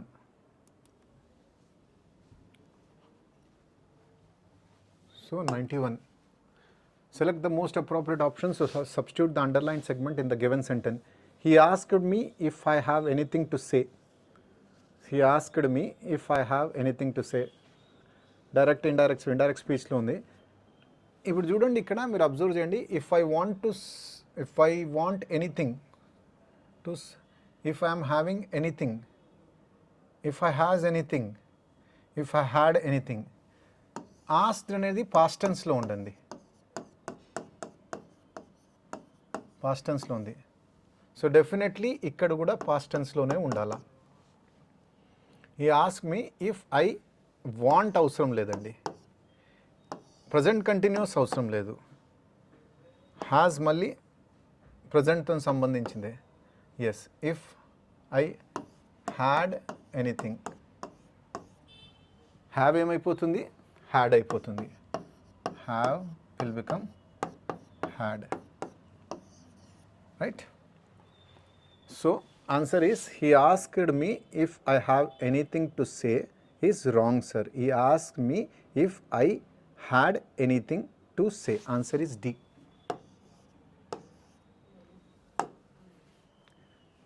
Active passive voice. Historian tell us how this country was divided into three. Historian tell us how this country was divided into three. We are told by historians how this country has been divided into three. We are told by historians how this country divided into three. We are told by historians how this country was divided into three. We have been told by historians how this country was divided into three. Historians tell us. Subject, verb, object. We are told. Tell V1. Isu, amu, aru plus V3. అప్పుడు ఏమవుతుంది? We are told by historians. We are told by historians how this country has been divided. అవసరం లేదు sir, was divided గానే ఉండాలా. తీసేయండి, eliminate చేయండి. We are told by historians how this country divided. Was divided ఉండాలి sir, తీసేయండి. We are told by historians how this country was divided into three. we are told by historians. Absolutely correct అండి. We have been told కదా sir, we are told by historians, right sir. Was divided కిందనే ఉంటుంది sir, అక్కడ ఏం మారదు, tense మారదు sir, అక్కడ అన్ని టెన్స్ మారుతున్నాయి. Has been, divided, have been told, ఇవన్నీ మారవు సార్. యాక్టివ్ ప్యాసివ్ వాయిస్లో అందరికంటే ఇంపార్టెంట్ థింగ్ అబ్జర్వ్ ఏం చేయాలి అంటే టెన్స్ అనేది మారదు సార్. సో ఆన్సర్ ఏమైపోతుంది, we are told by historians how this country was divided into 3. People say that she knows 5 languages. People say that she knows 5. It is said,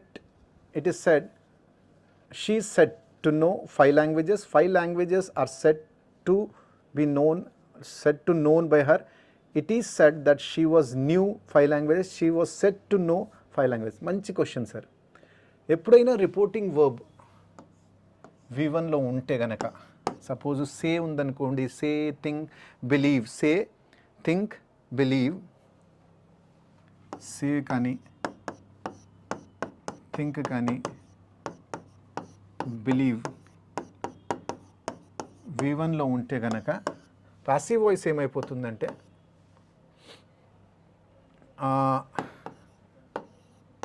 subject plus is, am అయినా పెట్టుకో, subject plus said plus 2 plus V1. Solid syntax అండి. This is a wonderful syntax, right. Subject plus is, sorry is singular, is are sir, subject plus is are plus said plus 2 plus V1 అనమాట. Subject, people say that she knows 5 language, ఇక్కడ subject ఏమైపోయింది, she, is, said, to, know 5 languages. Absolutely correct. She is said to know 5 languages. 5 languages are said కాదు, it is said that she was knew. This construction itself is wrong. She was said to know 5 languages కాదు sir. మనం follow అయ్యే syntax ఏంటంటే subject is are plus said plus 2 plus V1. She is said to know 5 languages, right. ఎప్పుడైనా మీకు reporting verb అనేది సే, think, believe ఉంటే, right.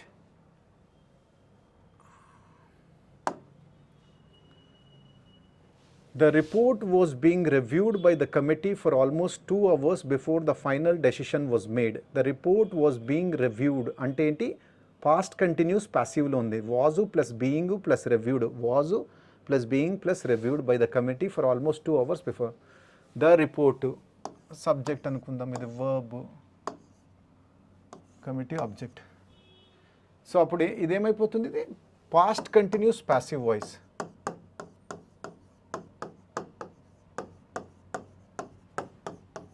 passive voice.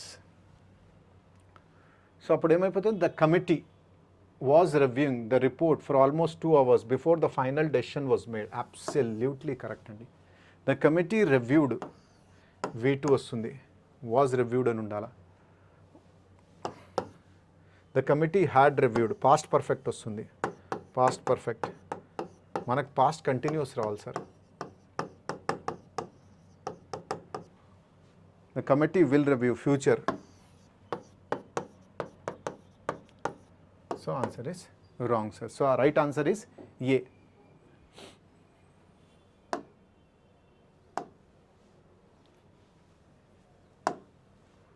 Given below are 6 sentences, 4 of which are jumbled exchanges. Bobby's mother wanted Bobby to reflect on his behavior over the last year. Then write a letter to God and tell him why you deserve a bike for your birthday. So she said, go to your room, Bobby, and think about what you have behaved this year. Bobby thought for some time and sat down to write a letter to God. Little Bobby stomped up the steps to his room. Jessie, his pet dog, sat beside him and started watching what Bobby was doing. ఈజీగానే ఉంది sir. Bobby's mother wanted Bobby to reflect on his behaviour. Bobby ఆ ఇయర్లో ఎలా ప్రవర్తించాడు అని వాళ్ళ mother అతన్ని అడుగుతుంది, రిఫ్లెక్ట్ చేయమంటుంది అనమాట. Then write a letter. ఏతో స్టార్ట్ అవ్వదు సార్, ఏతో ఆప్షన్ ఉందా? లేదు. సో సి సెడ్, అసలు నీ బిహేవియర్ ఈ టోటల్ సంవత్సరంలో ఎలా ఉంది అని నువ్వు ఒక్కసారి దాని గురించి ఆలోచించాలా. రిఫ్లెక్ట్ అంటే ఆలోచించాలి. సో ఈ సెడ్, నువ్వు నీ రూమ్కి వెళ్ళు, go to your room Bobby and think about what you have behave this. నువ్వు ఫస్ట్ నీ రూమ్కి వెళ్ళు, బి. So she said, go to your room Bobby and think about how you have behave this year. Then write a letter to God and tell him why you deserve a bike your. తర్వాత దేవుడికి ఒక letter రాయి అనమాట, నీకెందుకు నీ birthday పైన bike కావాలని. BA నాకు కరెక్ట్ అనిపిస్తుంది సార్. 2 బిఏలు ఉన్నాయి. రైట్ సార్, 2 బిఏలు ఉన్నాయి అనమాట. దాని తర్వాత ఏమైపోతుంది, Bobby thought for some time and sat down to. లేదు, little Bobby stamped up. Sir రూమ్కి వెళ్ళి లెటర్ రాసాడా, లెటర్ రాసిన తర్వాత రూమ్కి వెళ్ళాడా? డెఫినెట్లీ డి ఫస్ట్ వస్తుంది. లిటిల్ బాబీ ఏం చేశాడు, స్టెప్స్ మెల్లమెల్లంగా ఎక్కాడు అనమాట. Stamped up the steps off. Bobby thought for some time and sat down to write a letter to. కొంతసేపు ఆలోచించి దాని తర్వాత భగవంతుడికి లెటర్ రాయడానికి కూర్చున్నాడు. జెస్సీ అతని యొక్క పెట్ డాగ్ అనమాట, పక్కనే కూర్చుంది, అతని పక్కన కూర్చుంది, చూస్తుంది అనమాట బాబీ ఏం చేస్తున్నాడు. So definitely BADC is correct sir. BACD is wrong. B A answer is BADC. A is correct sir. We'll move on to the next one. 96. Finally it can be termed as the channel for all trade and what is more important of all ideas. It also provides framework to all economic development. It also provides framework to all. It is the road which determines the site of many cities and the growth and nourishment of all. The road is one of the greatest fundamental institutions of mankind. ఈ total 4 sentences చదివిన తర్వాత నాకు అనిపించింది it the road అంటున్నాడు కదా. So the road అనేది main sir. The road అనేది మనకి ఇక్కడ నౌన్ అయిపోయింది. ద రోడ్తో స్టార్ట్ అవుతుంది. ఇట్ అంటే ద రోడ్, ఇట్ అంటే ద రోడ్, ఫైనలీ లాస్ట్లో వస్తుంది. ఏ లాస్ట్లో వస్తుంది, ఏ లాస్ట్లో ఏది ఉంది, ఇది ఆన్సర్ అవుతుంది సార్. 100% ఇది ఆన్సర్ అవుతుంది. డి కూడా. The road is one of the greatest fundamental issues. So మన జీవితంలో అందరికంటే ఇంపార్టెంట్ ఏదైనా మనకు పనికొచ్చేది, ఏదైనా మన యొక్క బేస్మెంట్ ఉంది అంటే రోడ్ సార్. రోడ్ లేకపోతే మనము almost zero sir. Okay, it is the road which determines the site of many cities and the growth and nourishment of all. So road ఉంటేనే కదా, కనెక్టివిటీ ఉంటేనే కదా మన ఊర్లోకి పోవచ్చు, బాంబేకైనా చెన్నైకైనా. రోడ్ లేకపోతే ఎలా? సో రోడ్ అనేది ఏం చేస్తుందంటే చాలా సిటీస్ని కనెక్ట్ చేస్తుంది, అక్కడున్న గ్రోత్ని, అక్కడున్న నరిష్మెంట్ని చాలా చక్కగా చూసుకుంటుంది అనమాట. సో డిసి రావచ్చు సార్. బీతో ఇట్తో ఎప్పుడు స్టార్ట్ అవ్వదు, సో కొట్టేసేయండి. సితో కూడా కాదు, సో ఆన్సర్ ఈస్ డితోనే ఉండాలా. డిసి. దాని తర్వాత ఇంకా ఎక్స్ట్రా ఇన్ఫర్మేషన్ యాడ్ చేస్తుంది. రోడ్ ఏం చేస్తుంది, సిటీస్ని కనెక్ట్ చేస్తుంది, అక్కడ ఉన్న గ్రోత్ని పెంచుతుంది. దాని తర్వాత ఇంకా ఎక్స్ట్రా ఏం యాడ్ చేస్తుంది, it also provides framework to all economic development. ఏదైనా ఎకనామిక్ డెవలప్మెంట్ జరగాలి అంటే అక్కడ అందరికంటే ఇంపార్టెంట్ వస్తువు ఏముండాలో, ఆ ఇంపార్టెంట్ ఫ్యాక్టర్ ఏముండాలో, road. Finally it can termed as a channel for all trade. Trade జరగాలి అంటే సపోజు రోడ్ ఉండాలి సార్. అది ఉండకపోతే ఎక్కడ ట్రేడ్. ఫర్ రాజస్థాన్ నుంచి ఉత్తరప్రదేశ్ నుంచి చెన్నై నుంచి ఆంధ్రప్రదేశ్ నుంచి ఒరిస్సాకి ఏదైనా వస్తువు పోవాలి అంటే అన్నిసార్లు ఫ్లైట్లో పోలేదు, అన్నిసార్లు ట్రైన్లో రావు sir. Most of the trade అనేది రోడ్తోనే జరుగుతుందన్నమాట. సో రోడ్ అనేది ఒక పెద్ద ఫ్రేమ్వర్క్ అనమాట for all economic development and it is very important for all trades. And what is more important of all is ideas. Absolutely correct sir. So DCBA.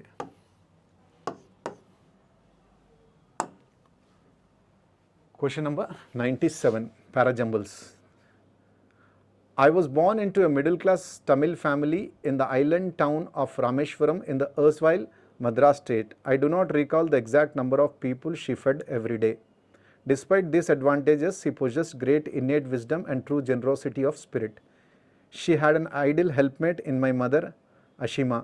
My father had neither much formal education nor much wealth, but I am quite certain that far more outsiders ate with us than all the members of our own family.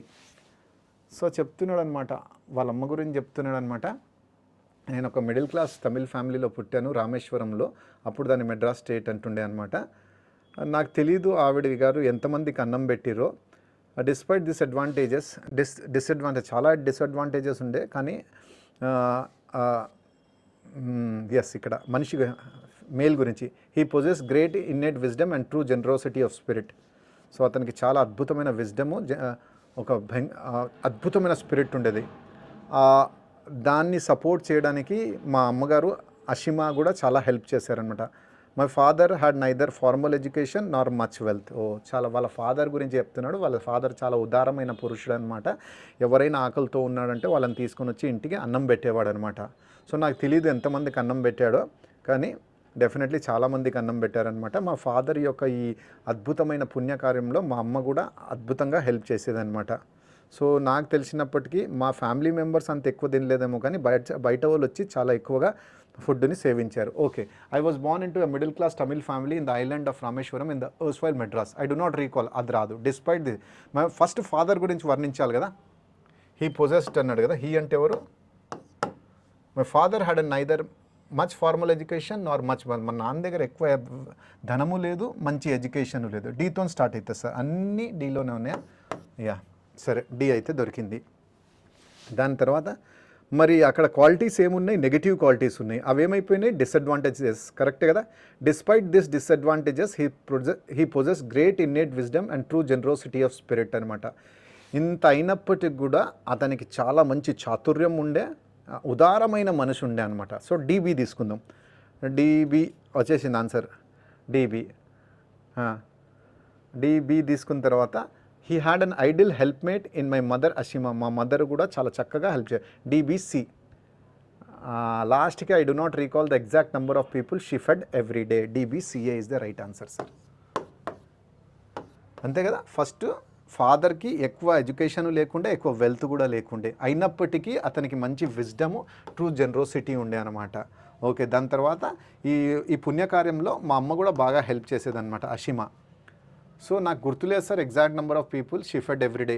రోజుకి ఎంతమందికి అన్నం తినిపిస్తుంటే నాకు తెలియదు, ఎందుకంటే వాళ్ళ father చాలా generous person అనమాట, చాలా దయావంతుడు అనమాట, కరుణామయుడు అనమాట. యా, సో ఇంకో కాంప్రహెన్షన్ ప్యాసేజ్ వచ్చింది, చక్కగా చూసేసి దీన్ని కూడా ఆన్సర్ చేద్దాం. Okay, research published in the journal Hindavi in 2018 stated that 11% of the total Indian population, that counts for around 42 million people, is suffering from hypothyroidism. It is an alarming situation, as that means that more than 1 in every 10 Indians is suffering from a dysfunctioning of thyroid. The thyroid is a butterfly-shaped gland located at the front of the neck, right below Adam's apple. It helps regulate many body functions by constantly releasing a steady amount of thyroid hormones into the bloodstream. Thyroid dysfunction can present itself either as hypothyroidism or hyperthyroidism or hypothyroidism. Hyperthyroidism occurs when your thyroid gland produces too much of the hormone thyroxine, which accelerates the body metabolism and may lead to various changes in the body, including weight loss. Hypothyroidism is marked with decreased production of thyroxine, leading to slowing down of the metabolism, thus causing weight gain and cold insensitivity. Scientists believe that thyroid dysfunction may alter carbohydrate metabolism by influencing insulin in such a way that it results in the development of type 2 diabetes mellitus and vice versa. They also believe that for individuals who have pre-diabetes and low thyroid function, diabetes treatment or early lifestyle modifications, adjustments like proper diet and exercise could be prompted in an earlier stage. They further stated that thyroid treatment should be started for people with both subclinical hypothyroidism and pre-diabetes to prevent the chances of getting type 2 diabetes. So ఈ total paragraph అనేది ఒక research ఏదైతే ఒక జర్నల్లో publish అయింది 2018లో, దాంట్లో చాలా వివరంగా చెప్తారు అనమాట. 11% ఆఫ్ ద ఇండియన్ పాపులేషన్ అనేది ఒక భయంకరమైన వ్యాధి అని చెప్పలేము, కానీ ఒక సీరియస్ వ్యాధియే సార్. ఈ సఫరింగ్ ఫ్రమ్ హైపోథైరాయిడిజం అనమాట. సో మీ అందరికీ తెలుసు, మీ బాడీలో ఒక థైరాయిడ్ గ్లాండ్ ఉందన్నమాట. ఆ గ్లాండ్ అనేది చాలా ఇంపార్టెంట్ ఫంక్షన్స్ చేస్తుంది. ఆ యొక్క రీసెర్చ్ ఏం చెప్తుంది అంటే, ఎవ్రీ 10 ఇండియన్స్లో ఒక పర్సన్ మాత్రం ఐదర్ హైపోథైరాయిడిజం ఆర్ హైపర్ థైరాయిడిజంతో గ్రహస్థగా ఉన్నాడు, అంటే బాధపడుతున్నాడు అనమాట. ఈ థైరాయిడ్ గ్లాండ్ అనేది మీ అందరికీ తెలుసు, బయాలజీ మీరు చదువుకున్నారు కాబట్టి, ఒక బటర్ఫ్లై షేప్లో ఉంటుంది. అది నెక్ దగ్గర ఉంటుంది. Specially Adam's Apple. Adam's Apple అంటే ఇది ఇక్కడ ఉంటుందన్నమాట, అడమ్స్ యాపిల్ దగ్గర. సో మరి మీరు నన్ను అడగొచ్చు, ఈ థైరాయిడ్ గ్లాండ్ ఏం చేస్తుంది సార్? డెఫినెట్లీ ఈ థైరాయిడ్ గ్లాండ్ అనేది చాలా ఫంక్షన్స్ని కంట్రోల్ చేస్తుంది సార్. అదొక వాట్ యు కాల్డ్ హార్మోన్ని ప్రొడ్యూస్ చేస్తుంది. దాని హార్మోన్ పేరు థైరాక్సిన్ అనమాట. అది ఎక్కువ ప్రొడ్యూస్ చేస్తే హైపర్ థైరాయిడిజం, తక్కువ ప్రొడ్యూస్ చేస్తే హైపోథైరాయిడిజం. రెండు చాలా సీరియస్సే, రెండు కొంచెం వాట్ యు కాల్డ్ సీరియస్ అంటే దానికి మరి మెడిసిన్ ఇవాళ రేపు వచ్చేసింది కాబట్టి ఇబ్బందికరంగా ఏముండదు, కానీ అది సతాయిస్తూ ఉంటుంది అనమాట. ఒక్కసారి వచ్చేస్తే సపోజ్ ఆ హైపర్ థైరాయిడిజం ఉందనుకోండి, వెయిట్ లాస్ జరుగుతుందనమాట. And it may lead to weight loss and various other things అనమాట. హైపోథైరాయిడిజం ఉంటే కనుక డెఫినెట్లీ ఏమైపోతుంది అంటే వెయిట్ గెయిన్ అయిపోతుంది, చలి తట్టుకోలేమన్నమాట. సో హైపర్ అంటే ఎక్కువ ప్రొడ్యూస్ చేస్తుంది. ఎక్కువ ఏం ప్రొడ్యూస్ చేస్తుంది? థైరాక్సిన్ అనమాట, హార్మోన్ థైరాయిడ్. హైపో అంటే తక్కువ ప్రొడ్యూస్ చేస్తుంది అనమాట. సైంటిస్ట్ ఏం చెప్తున్నారు అంటే, ఎవరైతే ఈ థైరాయిడ్ గ్లాండ్ వాళ్ళది ఫంక్షన్ చేయట్లేదో వాళ్ళు కార్బోహైడ్రేట్ మెటాబాలిజం సరిగా ఉండదు సార్. దాంతో ఏమైపోతుంది అంటే టైప్ 2 డయాబెటీస్ వచ్చేస్తుందన్నమాట. ఎవరికైతే ఇండివిజువల్స్కి ఈ ప్రీ డయాబెటిక్ స్టేజ్ ఉందో, ఇంకా దాంతోపాటు లో థైరాయిడ్ ఫంక్షన్, లో థైరాయిడ్ అంటే హైపోథైరాయిడిజం ఉందనుకో, డెఫినెట్లీ వాళ్ళు చాలా ఎక్సర్సైజ్ చేయాలా, ప్రాపర్ డైట్ తీసుకోవాలా. అది కనుక తీసుకోకపోతే 100% వాళ్ళకి టైప్ 2 డయాబెటీస్ వస్తుందన్నమాట. సో చిన్నగా చెప్పాలి అంటే ఇక్కడ థైరాయిడ్ గ్లాండ్ ఫంక్షన్ గురించి చక్కగా చెప్పాడనమాట. Hypothyroidism, hyper thyroidism. హైపర్ అంటే excessive production of the hormone thyroxine, hypo అంటే డిక్రీజ్ ప్రొడక్షన్. అక్కడైతే వెయిట్ లాస్, ఇక్కడైతే వెయిట్ గెయిన్, కోల్డ్ ఇన్సెన్సిటివిటీ అనమాట. సో అట్లా కనుక హైపోథైరాయిడిజం కనుక మీకు ఉంటే కనుక డయాబెటీస్ వచ్చే ఛాన్సెస్ చాలా ఎక్కువ ఉన్నాయి. అందుకని ప్రాపర్ డయట్, ఎక్సర్సైజు చేస్తూ ఉండాలన్నమాట. Which of the following statement is not true about hypothyroidism as per the given passage? Hypothyroidism accelerates the metabolism of the body. It also increases the cold insensitivity. Yes. Hypothyroidism unte cold insensitivity. It causes weight gain. Yes. It is marked with decreased production of thyroxine. Yes. So ఈ 4 చదివిన తర్వాత ఇది నాకు ఎక్కడా కనిపించలేదు sir. Hypothyroidism accelerates కాదు sir, డిసిలరేట్స్. Cold sensitive కరెక్టే, gain కరెక్టే, marked with decrease production of thyroid correct. So answer is నీకు చూపిస్తానండి.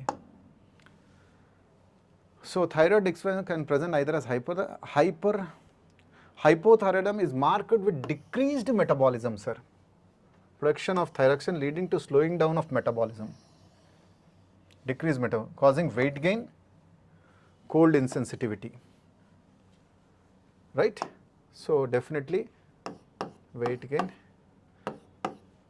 So hypothyroidism accelerates కాదు sir, decelerates the metabolism of the body. What is the central idea of the passage? Passage యొక్క central idea ఏంటి? To understand the complexity of the thyroid gland. Okay.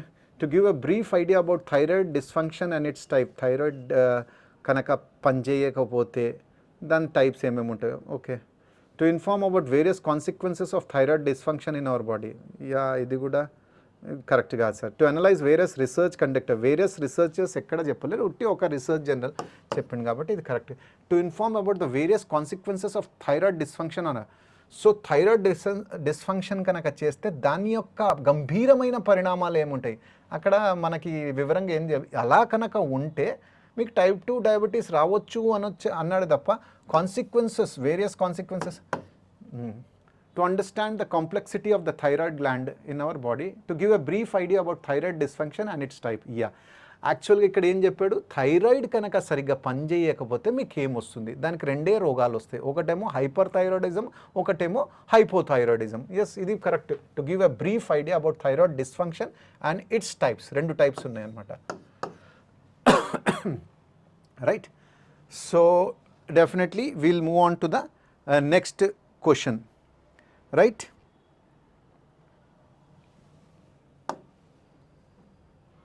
What can be concluded from the given passage? ఈ given passage నుంచి మనం ఏం conclude? Thyroid dysfunction should be taken seriously. Hypothyroidism needs more attention than hyperthyroidism.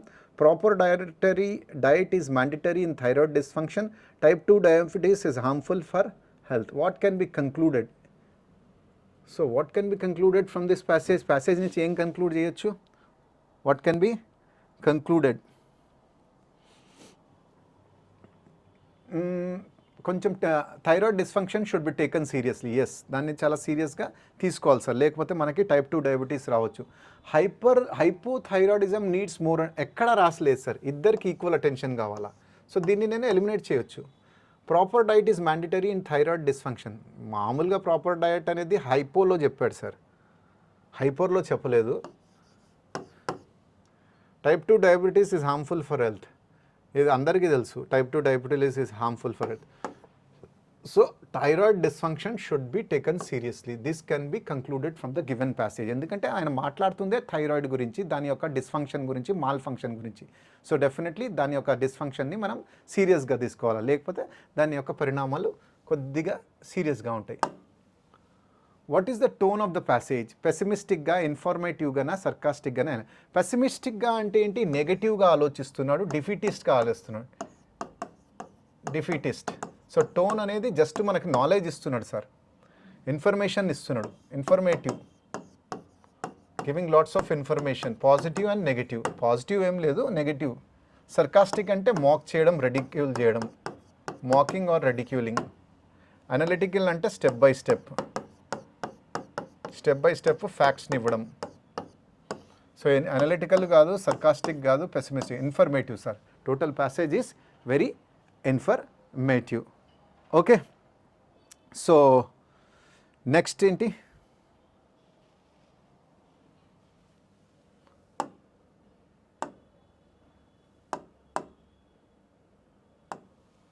Last and final comprehension passage.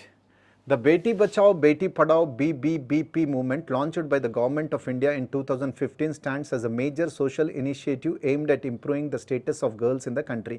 The prime objective of this campaign is to address the declining child sex ratio, promote the education of girls and ensure their active participation in society. For decades, female children have faced stereotypes, early marriages, unequal access to education and at times even discrimination before birth. These issues were not limited to rural areas alone. Even urban societies exhibited gender bias in subtle but impactful forms. The campaign brought large-scale awareness through media, street plays, school programs, and community discussions. By emphasizing the message that a girl is not a burden but an asset to the nation, the movement encouraged families to re-evaluate their perception. Schemes such as scholarship for girls, incentives for girl school enrollment, and strict action against illegal sex selection practices further strengthened the mission. Villages began celebrating the birth of a girl child with pride, which earlier was rarely seen. In many regions, girls who excelled in academics or sports were publicly honored to inspire others. Education plays a central role in the movement. A girl who is educated is more likely to secure employment, stand for her rights, and contribute economically. Studies have shown that societies with higher female literacy have lower maternal mortality, better health awareness, and improved economic development. The campaign highlights the uplifting girls is not only a moral responsibility but also a smart investment for future progress.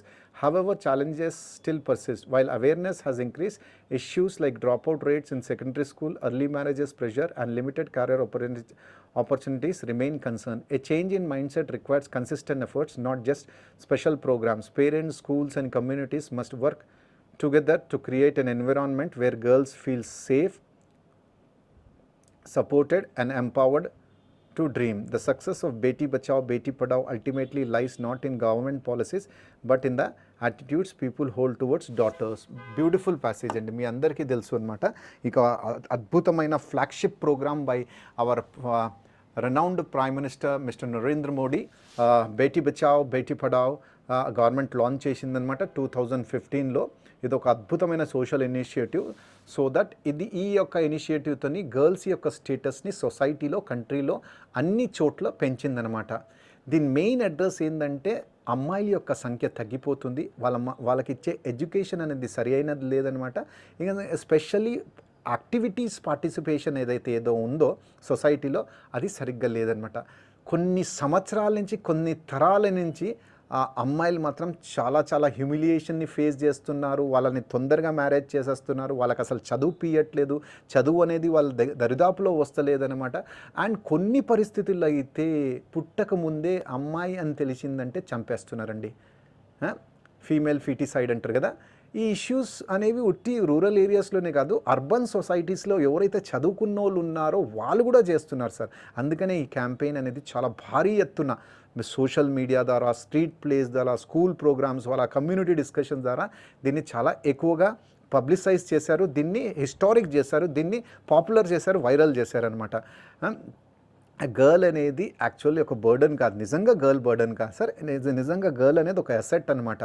ఫ్యామిలీకి asset, నేషన్కి asset అనమాట. So మీరు ఏదైతే ఇది అనుకుంటున్నారో girl ఒక burden, ఆ యొక్క ధారణ, ఆ యొక్క పర్సెప్షన్ని మీరు తీసిపాడైంది. దీన్ని గవర్నమెంట్ ఎంకరేజ్ చేయడానికి ఏం చేసింది అంటే స్కూల్ ఎన్రోల్మెంట్లో స్కాలర్షిప్స్ ఇచ్చిందనమాట. ఎవరైతే ముందే పుట్టక ముందే ఎవరైతే ఆ సెక్స్ని కనుక్కుంటున్న మేలా ఫీమేల్లా అనుకుంటున్న వాళ్ళకి స్ట్రిక్ట్ పనిష్మెంట్ ఇవాళ అయితే అది ఇవాళ రేపు అది సాధ్యమే కాదు సార్. మీరు ఏ హాస్పిటల్కి వెళ్ళండి, just wanted to know whether my child is a girl or boy, ఎవరు చెప్పరు. విలేజెస్ ఇప్పుడు రివర్స్ అయిపోయాయి అనమాట. ఇప్పుడు అమ్మాయి పుడితే సెలబ్రేట్ చేస్తున్నారు సార్. కొన్ని రీజన్స్లో అయితే అమ్మాయి స్పోర్ట్స్లో కానీ అకాడమిక్స్లో కానీ ఫస్ట్ ర్యాంక్ వస్తే వాళ్ళని పబ్లిక్గా ప్రోత్సహిస్తున్నారనమాట. సో డెఫినెట్లీ వాళ్ళు ఒక ఇంపార్టెంట్ రోల్ని ప్లే చేస్తున్నారనమాట. డెఫినెట్లీ ఒక గర్ల్ని ఎడ్యుకేట్ చేస్తే ఒక ఫ్యామిలీని ఎడ్యుకేట్ చేసినట్టే, ఒక ఫ్యామిలీని ఎడ్యుకేట్ చేస్తే ఒక సొసైటీని ఎడ్యుకేట్ చేసినట్టే వాళ్ళకి అవేర్నెస్ పెరుగుతుంది. ఇంకా మార్టాలిటీ రేట్స్ తగ్గిపోతున్నాయి. ఇంతకుముందు అవేర్నెస్ లేదు కాబట్టి అమ్మాయి పుట్టేటప్పుడు కానీ అబ్బాయి పుట్టేటప్పుడు కానీ పిల్లలు చనిపోతుండే, కానీ ఇప్పుడు వాళ్ళకి మంచి అవేర్నెస్ వచ్చింది కాబట్టి డెఫినెట్లీ వాళ్ళు హాస్పిటల్కి వెళ్ళి అక్కడ సర్జరీలు చేయించుకుంటున్నారు, అక్కడ చైల్డ్ బర్త్ అనేది జరుగుతుంది. క్యాంపెయిన్ ఏమో ఇది ఒక మోరల్ రెస్పాన్సిబిలిటీ కాదు, ఇది అందరి రెస్పాన్సిబిలిటీ అండి. ఒట్టి అనుకోవడమే కాదు సార్. డెఫినెట్లీ గవర్నమెంట్ ఏదైతే తన తరఫు నుంచి చెయ్యాలో అది చేస్తుంది, కానీ సొసైటీ కూడా చాలా కలిసి చేయాలి సార్. కానీ ఇవాళ కూడా ఛాలెంజెస్ ఉన్నాయి సార్. లైక్ డ్రాప్ అవుట్స్ అనేవి జరుగుతున్నాయి సెకండరీ స్కూల్లో. అర్లీ మ్యారేజ్ ప్రెషర్ ఇప్పుడు కూడా ఉంది సార్. క్యారియర్ ఆపర్చునిటీస్ ఇప్పుడు కూడా చాలా ఎక్కువగా ఏం లేదనమాట. డెఫినెట్లీ మన మైండ్ సెట్ని మనం చేంజ్ చేయాలా. ఒట్టి ప్రోగ్రామ్స్తోనే చేంజ్ అనేది జరుగుతుంది అంటే జరగదు sir. Publics, parent, school, communities అందరు హార్డ్ వర్క్ చేస్తే డెఫినెట్లీ ఈ యొక్క మిషన్ ఏదైతే ఉందో Beti Bachao Beti Padhao is super duper hit. Already ఈ యొక్క ప్రోగ్రామ్ సూపర్ డూపర్ హిట్టే sir. Which factor was mentioned as a major concern before the movement. ఈ మూమెంట్ స్టార్ట్ అవ్వకముందే ఈ ఫ్యాక్టర్ని చాలా ఎక్కువగా బాధ పెట్టింది మనది. Equal inheritance laws. Inheritance laws గురించి ఎక్కడ చెప్పలేదు కదా sir. Excessive emphasis on girl child education, ఇది కూడా నాకేం కనిపించింది. Declining child sex ratio and gender bias, yes ఇది కావచ్చు sir. High literacy among girls కాదు. Declining child ratio and gender bias. Declining child ratio, gender bias. అబ్బాయిలకు ఎక్కువ preference ఇవ్వడము, అమ్మాయిలకి తక్కువ ప్రిఫరెన్స్ ఇవ్వడం, అదొక ఛాలెంజ్ అనమాట. Which factor was mentioned as a major concern before the movement. ఆ మూమెంట్ స్టార్ట్ అవ్వకముందు ఇది చైల్డ్ రేషియో తగ్గిపోయింది, జెండర్ బయాస్ ఎక్కువ ఉందన్నమాట. అబ్బాయిలకి ప్రిఫరెన్స్ ఇవ్వడం, అమ్మాయికి ఇవ్వకపోవడం. Which method was use to spread awareness under this initiative. ఏ మెథడ్ని యూజ్ చేశారు? Closed door public policy making only, closed door policy making only, street plays, media campaign, school activities, restricting girls from public participation, cancelling scholarship for girls. గర్ల్స్కి scholarships ఇచ్చారు కానీ cancel చేయలేదు sir. Restricting girls from public, గర్ల్స్ని encourage చేశారు పబ్లిక్లో. అరే activities ఏమైనా ఉన్నాయి అంటే దాంట్లో పార్టిసిపేట్ చేయమని. So street plays, media campaigns and school activities.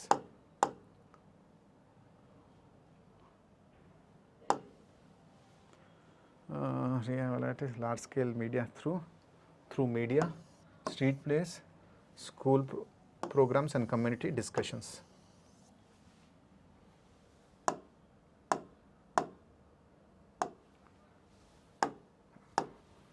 The passage suggests that one positive change after the campaign is, oka positive change matram pakka, people started preferring only boy children kaadu sir. Birth of girls began to be celebrated in several areas. Avachchu sir. Girls were restricted from pursuing higher studies. Akkada em raayaledu sir. Girls were removed from the school programs. Ivanta nonsense sir. Birth of girls began to be celebrated in several areas. Villages began celebrating the birth of the girl child with pride which earlier rarely seen.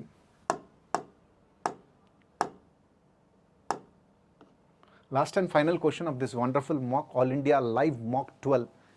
Which of the following is not mentioned as a challenge that still exists? దాన్ని ఛాలెంజ్గా mention చేయలేదు కానీ అది ఇప్పుడు కూడా ఉంది. Pressure of early marriage, drop out in secondary school, lack of awareness anywhere in India, limited carrier.